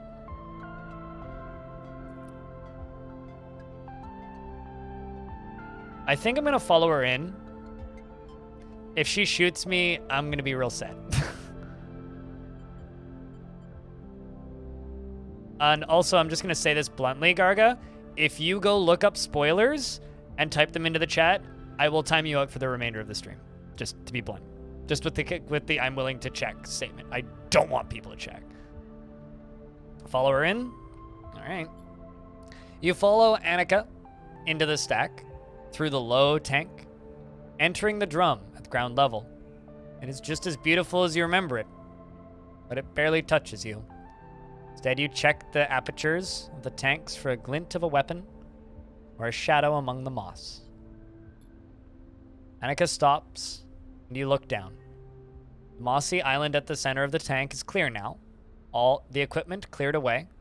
In its place is a mound of dirt, loosely covered with moss. Ashton's rifle stands straight, half buried in the dirt at the grave's head. Just for the record, you won't be okay with it if she kills us. Neither will I. Oh, okay, fair enough. I was worried that you were willing to look up spoilers, Garga.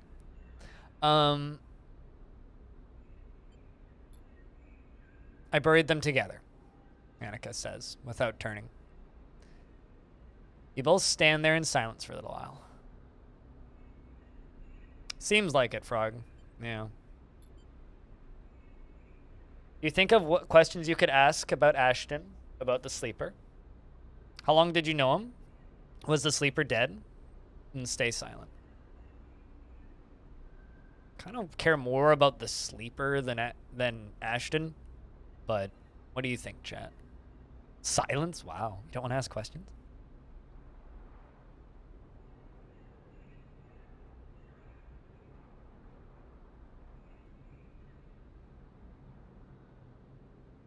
Please don't use numbers. And the reason I say don't use numbers is because if everybody starts using numbers for the things, it blends together after about 2 or 3 lines of dialogue, and then I don't know who's talking about what. So use like one word from the line. Yeah, I'm not going to acknowledge numbers. Sorry. 1s and 2s and 3s never work well in a game like this. So 1 for was. 1 for silence.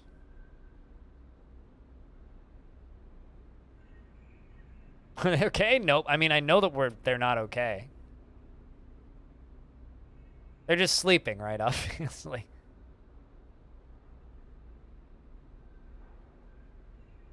So we're almost entirely tied, but Hobo has broken it. How long did you know him? Okay. She takes a moment to respond, and for a moment you think she won't, but then the words come gushing out.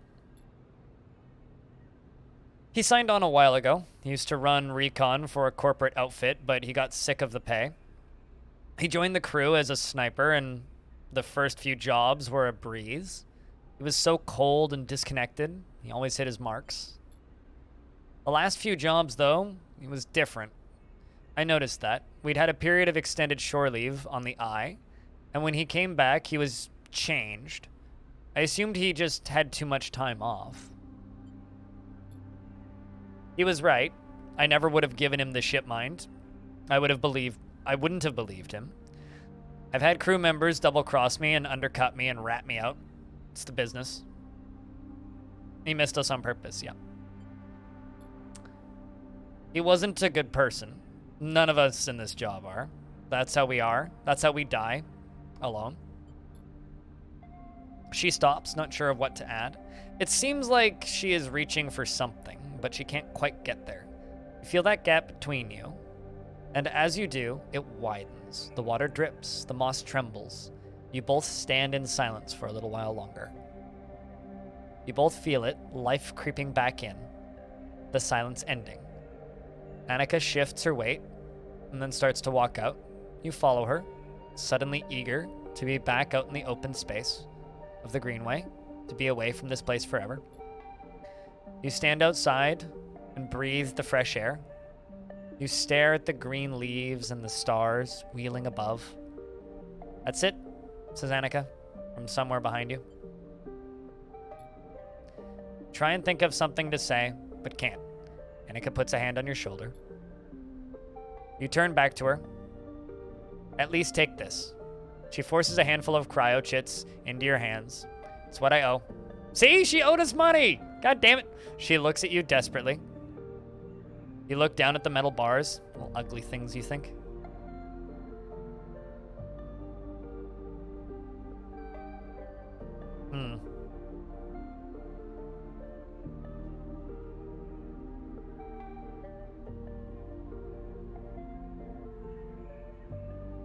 As much as you say to hate it, take them.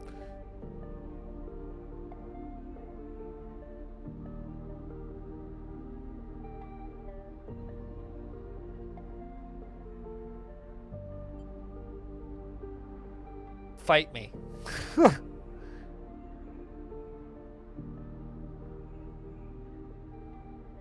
She's gonna run away? Yeah, absolutely.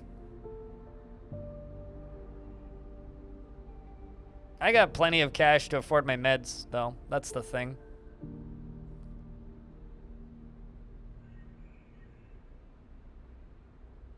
Honestly, the spite is the thing that gives me comfort here. This is me talking right now. The spite gives me comfort here. The chits would, like, maybe, like 200 chits. I could earn that this turn with that many dice. And a few lucky rolls. Maybe 2 turns. And my meds are only 80 chits. If they were still 100, eh.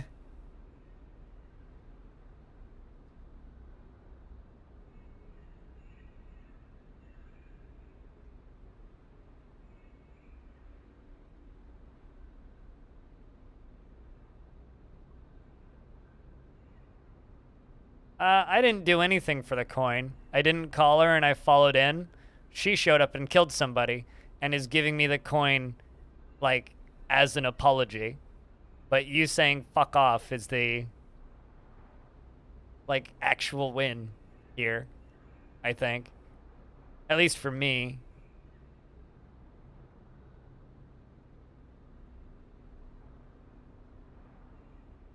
Drop the chits. You open your hand and let the chits fall onto the floor. They clunk into the dirt. She does not pick them up. You turn without saying a word, continuing up the track.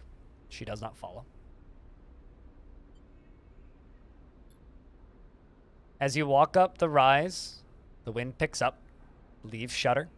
You walk faster, trying to outpace your anger. You think of those ugly metal bars in the dirt.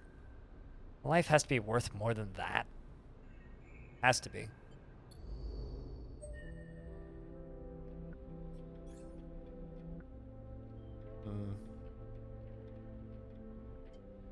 get the +1 on engineering.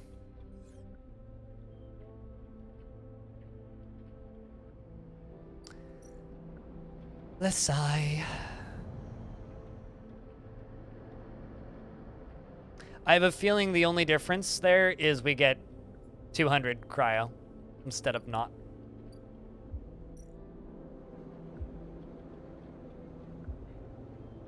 Well, I can probably gain Yannick's trust here. 1, 2, yeah, absolutely.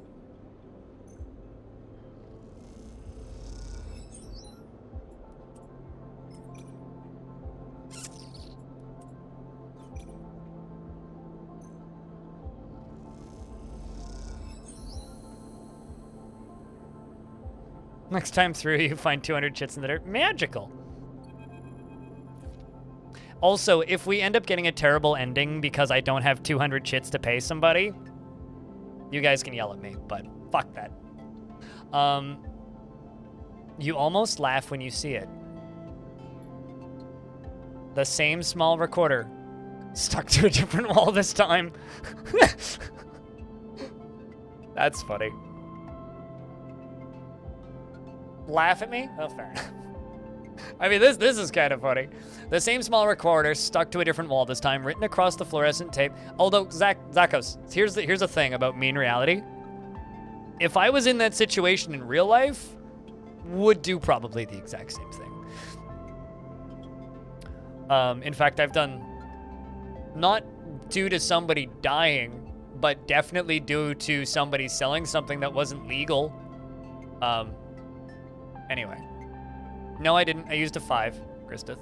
I could have used the 4, but the 4 would have given me a 50% chance failure. The 5 bumped up to a 6 when I placed it on that, which finished it, guaranteed without hurting me. This one had a 50% chance to cause damage to my body. I did that intentionally, so don't lol at me. The same small recorder stuck to a different wall this time. Written across this fluorescent tape is that familiar word, sleeper. You grab it quickly. Tobias says, sorry. Sabine's voice sparks up again. She said she didn't have time to brief you before setting you up with the old man. I'm sure you've got the play by now. Earn his trust, work the block, and then we need you to get into his office. A pause. It's risky, but obviously you're the only one of us that doesn't already know. Either way, he doesn't already know. Either way, we need to locate the link to Essen ARP.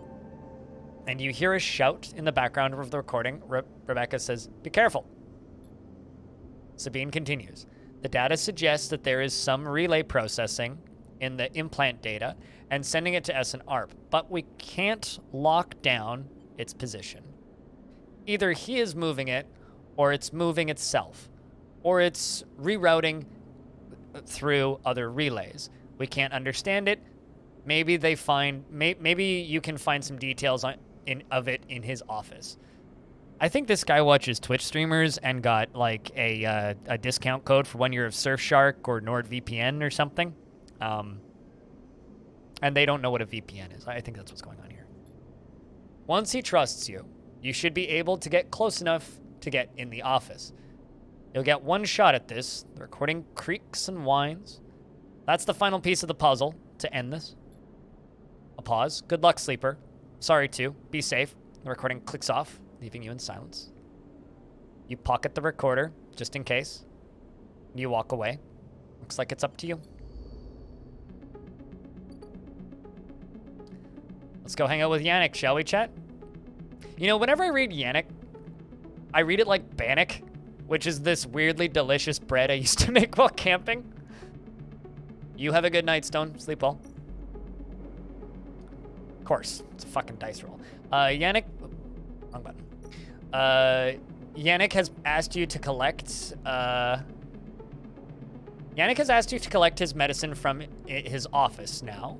And this is your only chance to find the Essen ARP relay. Oh, fuck you, game. Well, at least you have a 6.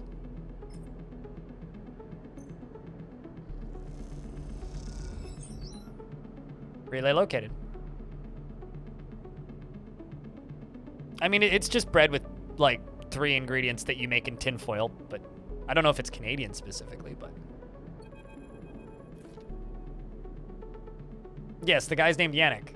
The boss of Yatagan is named Yannick, or the most elder guy that we've ever met. And we're in his office right now and checking his computer and reading his emails and doing all the yada yada because nobody knows what a password is in this universe. You look at the countermeasure on the drawer, and it looks like some kind of shock trap. If you grabbed the drawer, you'd likely have thousands of volts running through your system right now. You wince. Once you find the anchor points, it comes away easily enough. Easily enough. You priss it? Huh? Price? I don't know how to say that word. You priss it from the drawer quickly and quietly, and then listen for footsteps in the corridor outside. Nothing. All clear for now. You slide the drawer open, looking for other countermeasures that might be inside, expecting to see a chunk of tech. The relay. But as you slip it open, all you see is a handful of wires and an empty implant cradle. Is this some kind of mistake? You freeze for a moment, unsure what to do next. Why keep an implant cradle so carefully guarded? You remember Yannick having an implant, a small plate on the side of his head, just above his ear. You assumed it was for hearing or vision. He is the data. Those shimmering glasses of his come back to you in your memory. His strange movements, his speech. You look again at the cradle, and there it is, printed on the frame. Prosperity Technology, property of SNARP. Oh, proprietary technology, property of SNARP. We got it. Bias said the relay moved and that they couldn't get a fix on it. What if Yannick was the relay? The thought hits you like a shock. Yannick with a remote relay implanted in his head, networked to every single implanted enforcer in the low end. A shudder runs through you. Shoot him in that. So for clarity's sake, sleepers are artificial humans. Yannick's a human with implants. We are a sleeper. A sleeper is a robot that looks like a robot. They don't look like people. They look like robots. With an emulated consciousness copied from an actual human into the robot. So we are a sleeper, and as far as we know, we are the only sleeper on this station, and the only other sleeper that we've encountered is now dead, or was dead when we encountered them. So nobody else is a sleeper in this situation. We are the only sleeper. So a sleeper is a very specific thing, and it's not possible for any of these people to be sleepers. You think of your own legal status as property, technology, a puppet with cut strings? Or, sorry, is he even in control? Or has SNARP wormed its way into the man? Could he even be considered separate from the corporation itself? You think of your own legal status as property, technology, proprietary technology. I can't read that word for some reason. A puppet with cut strings. Time to cut Yannick's strings, then. You reach around inside of the cradle and find it, a remote connection, a tiny bead of a transmitter, likely controlling the link to SNARP. There it is. You pause for a moment, then you squeeze it, snap it from the frame, and it crumples and sparks and dies. I'm going to say this right now. I don't think that's the case. And I'm also going to say this right now. I know enough about this game to say that I'm fairly fucking certain that's not the case, Krista. You squeeze it and snap it from the frame, and it crumples and sparks and dies. It takes a moment before the shouts come from before the scream, and then you are already on your way out, down the corridor and down through the unit that serves as the lobby to Yannick's office. And then into the walkway where Yannick lies still, enforcers gathered around him, bemused. Can I just turn off Yannick? I mean... It'd be fucking funny if I did. Maybe I killed him. Alternatively, it's hard to say. Do we approach or leave? We were the last person in his office.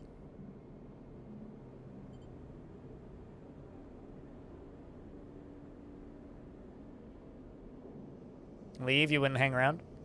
kind of the direction I'm leaning.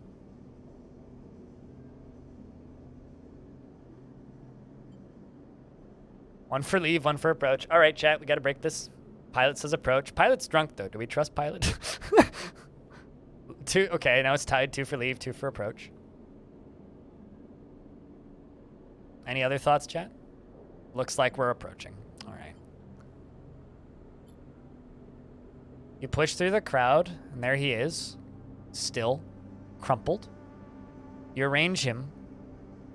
Wait, sorry, what? You arrange him a little. Lie him down properly, feeling how thin his body is under the suit. You wonder how long he has been like this, a puppet for SNARP. With the connection cut, nothing remains but his body, which means Yannick, the man, was gone a long time before. You place a hand on his chest, and you are sorry for him, but it is done now. You did not kill this man.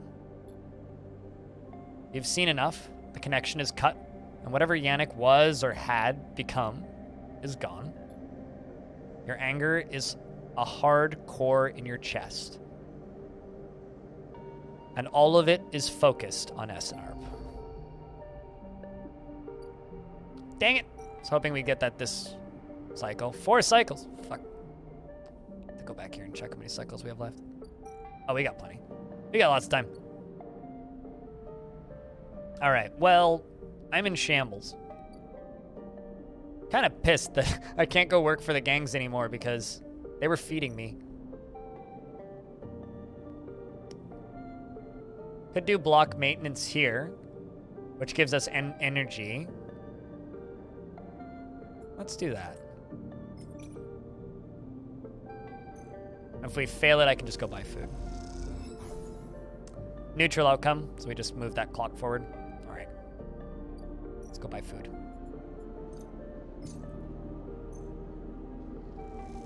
Something just died. We don't know what it was, yeah.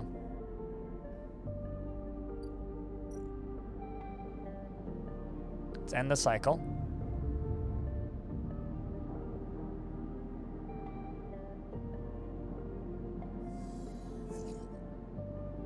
We need more meds.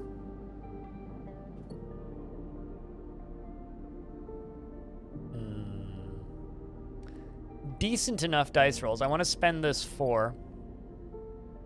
I'm thinking what we do is we go here. We spend this 4 on working, which gives us a 6. Which also gets us money. Sweet, we got another 6. Which gets us more money. Is there any hacking we can do? We haven't done that in a bit. Heaven Age agent. Yadigan agent. So the reason I can hack these guys is because of their implants that I'm literally working on.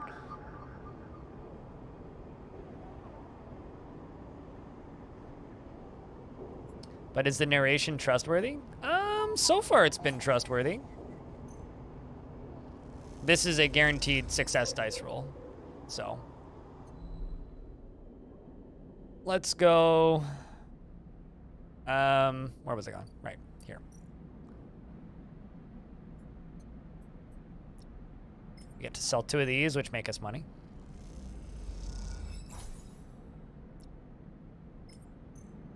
We're gonna go buy 1 thing of meds.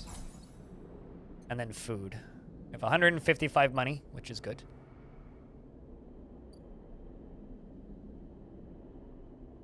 Actually, I can't. Well, screw that. Should have bought the meds before we killed the boss, I guess. They already did. Frog. All right, well, we go buy food.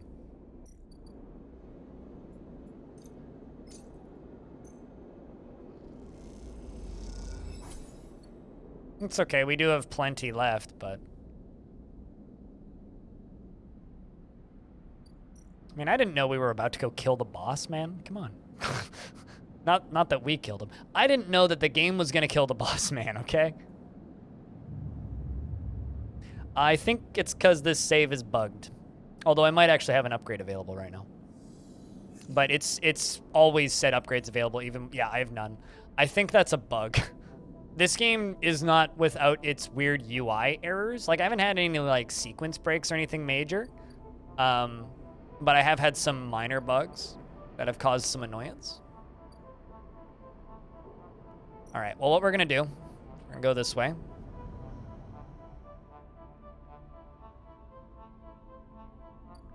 Can I even do this yet? I can't. I need the +1.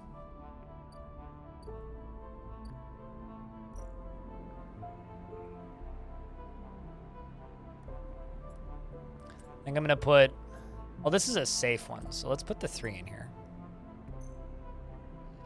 Work towards this. Neutral outcome, 2 points in Sunlit Refuge.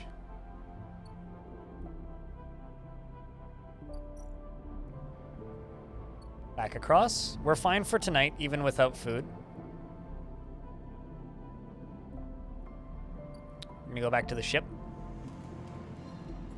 I think I can finish this. Yeah, so that 4 turns into a 6.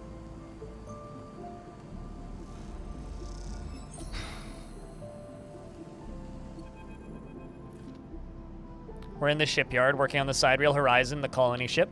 Your crew slowly filters out of the shipyard locker room. Bubbling chatter reducing with each group that leaves. There it is. There is excitement in the air. Heaven Age just made an announcement. The assembly teams are done. Sat in the locker room.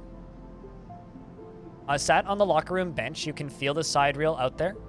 Its hulking mass, intimately familiar to you over the past cycles. You have watched it grow, be assembled, and you have walked through its veins and welded its bones. Now it is ready for the final stage. It will go to testing now. Enter the final process of sealing and resealing and checking and rechecking before it is deemed suitable for its generation trip. But for now, your work is done. You can't help but feel proud. Hey, Lem. A cough interrupts your thoughts. It's Lem. Changing out of his work gear. Mina nowhere to be seen. He smiles. She'll be ready soon. You can ask where's Mina, or we can say I know. This is why I wanted to finish this cycle, because I wanted to know what happened to this guy and the girl that he's taking care of. Where's Mina?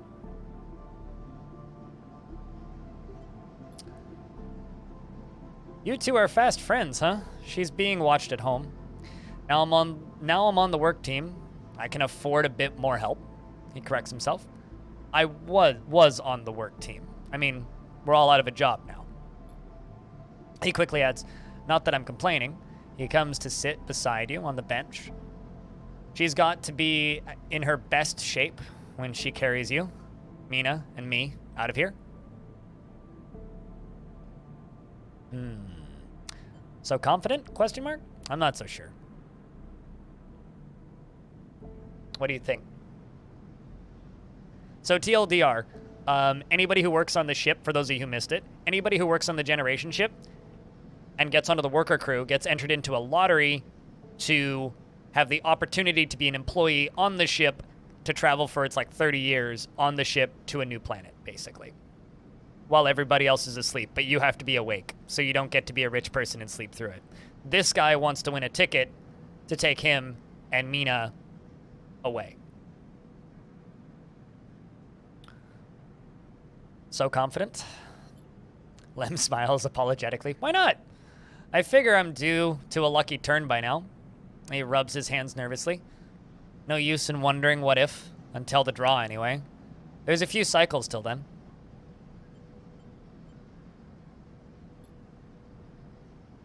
Lem is right, but the odds seem unlikely anyway. How many are working in the shipyard? Hundreds? 1,000? You've certainly seen more faces than you can count past that. Past, though. And are the Celis Foundation even going to keep their promise? Out here on the Eye, you get the sense that no one will hold on to them. Why would they be building the Sidereal in a surrogate system? As you think, Lem watches you with a worried look. You can ask him to tell us about Celis, the people who ordered the ship, or ask how Mina's doing. What do you think, chat? We don't know much about Celis at all. I'm also betting that or I'm betting that only one of us win, and then we have to give the ticket to Mina or something. I don't know. But how's Mina doing is what you guys want to know. I'm leaning Celis, so I'm going to ask about that. The Foundation, he thinks. I'm not sure. I know much more than you. I hear that they have a planet in mind for the Sidereals, something temperate and habitable. I think they are run by some rich folk from the core, people interested in doing things different. Different how? The core? Well, core is where the populated planets are. Different how, I would guess? I'm just going to click that.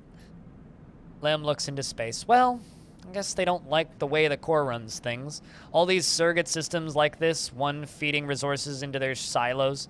It's a pyramid of sorts. And we are the bottom layer. I guess Celis wants to change that. I'd rather keep my mind on the prize, so to speak.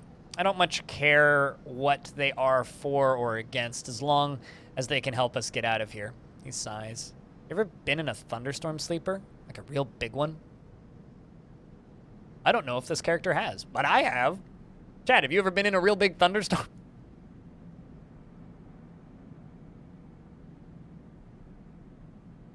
What Zacho said, yeah, no, they don't want to change it. They just want to be at the peak of the pyramid instead of in the middle of the pyramid or the bottom of the pyramid or whatever.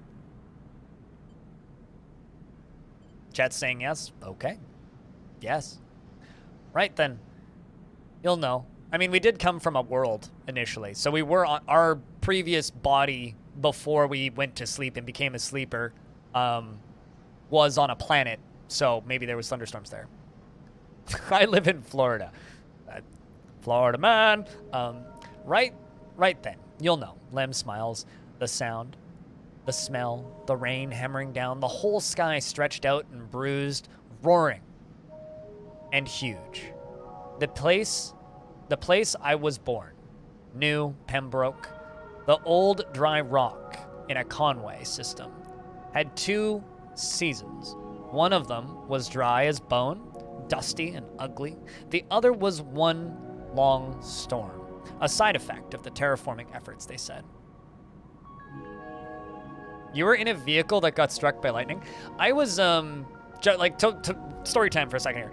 My old house, a tree right next to it got struck by lightning. And me, my mom, and my little sister at the time, me and my little sister were sitting at the, kind of bar that we had in the kitchen in the house I grew up in. You were in a plane that got struck by lightning? That's crazy, actually. I saw the flash behind me. My mom had this look of horror in her face. And I remember looking over my shoulder and seeing this tree, this old dead tree that was I don't know, about 15 to 20 meters away from the front door of our house, exploding, flying to pieces. And then looking back over at my mom and looking up, and we had these hanging lamps that were hanging from the ceiling, right? These little LED lamps, right? That they're the kitchen lights basically, right? But they were about, I don't know, 2 feet long. And I could see bolts of static electricity jumping between the light bulbs. And my mom's like, either we're about to die or we should go downstairs. And we just kind of looked at each other and said, yeah, let's go downstairs. So we just went downstairs into the basement. But it was one of the weirdest things that I've ever witnessed in my entire life. You could feel static electricity just fill the room up. You know that feeling when you're suddenly statically charged? When you've been sitting there rubbing a balloon on your head for a minute and then you touch your chin with it and it zaps you? It was that feeling, but your entire body. It was the weirdest thing I've ever felt. Anyway, back to the game. Right, then you'll know, Lem smiles. The sound and smell of rain hammering down, the whole sky stretched and out and bruised, roaring and huge. The place I was born, New Pembroke, a dry old rock in a Conway system, had 2 seasons. One of them was dry and as bone, and the other dusty and ugly. The other was a long storm, a side effect of the terraforming efforts, they said. Rain used to rattle off the roofs like bullets. It washed the dust away and turned the streets into rivers. It'd sing us to sleep and wake us in the morning. We'd wait half a year just to see it again. The best day was the one where the first drops fell. He sniffs. Some days I wake up swearing I can hear it again. I was thinking, Mina has never seen a storm, never even felt rain, and she's grown up here, and the ring being her only horizon, always in the dark, and I want to change that for her. We can tell him he will, or we can stay silent. I feel like saying you will is probably the right thing to say.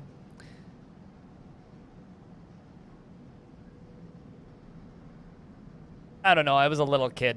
We sat still for quite a while after it sat there. There was a second, there's actually 2 times in my life I almost got struck by lightning. There was that time, and then there was a time when I was in a kayak. The time in a kayak was weird because we were all kayaking, and then suddenly my older sister and one of the guys that we were out with, their hair just started standing on end. And they both had longer hair, right? And we just like sat there still without moving, like frozen fucking solid for about a minute. And then their hair stopped like being statically charged and like fell back down. And then we just paddled really carefully, low to the ground, all the way over to the other side of the lake. It was one of the scariest things I've ever been through. Anyway, you will, says chat. Chorus, almost there. Lem stands up, stretching. Best of luck to the little one anyway. Best get back to the little one anyway. My eyes are failing me. With the shifts done, I reckon she'll be happy to have me home for a few cycles. He shoulders his gear. See you in a few for the draw? I'll be there, or good luck.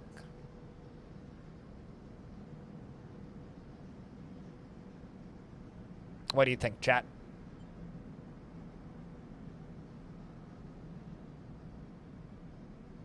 That's what she said. Orange.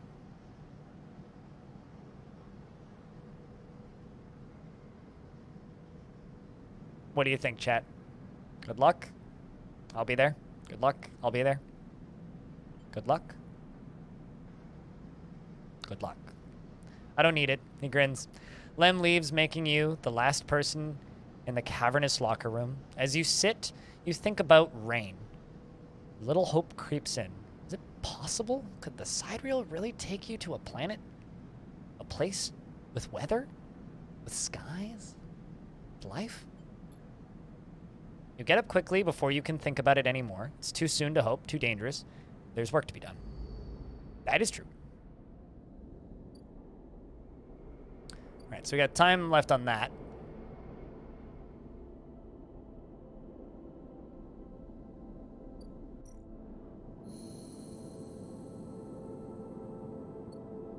Hey, vey. I'm gonna go use the restroom.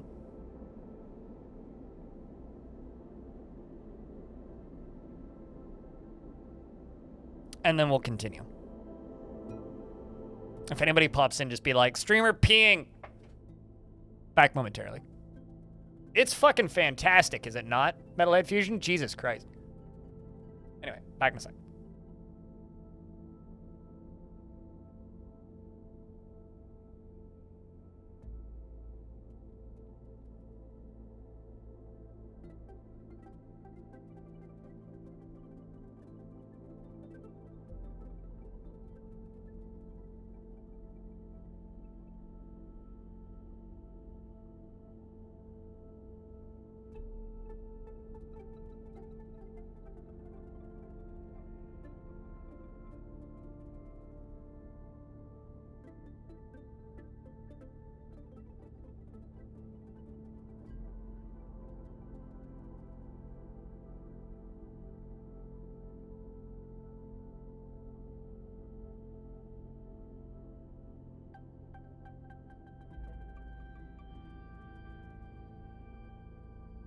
It's not just this game's art, though. It's this game's art. It's its writing. It's like everything about this game is just.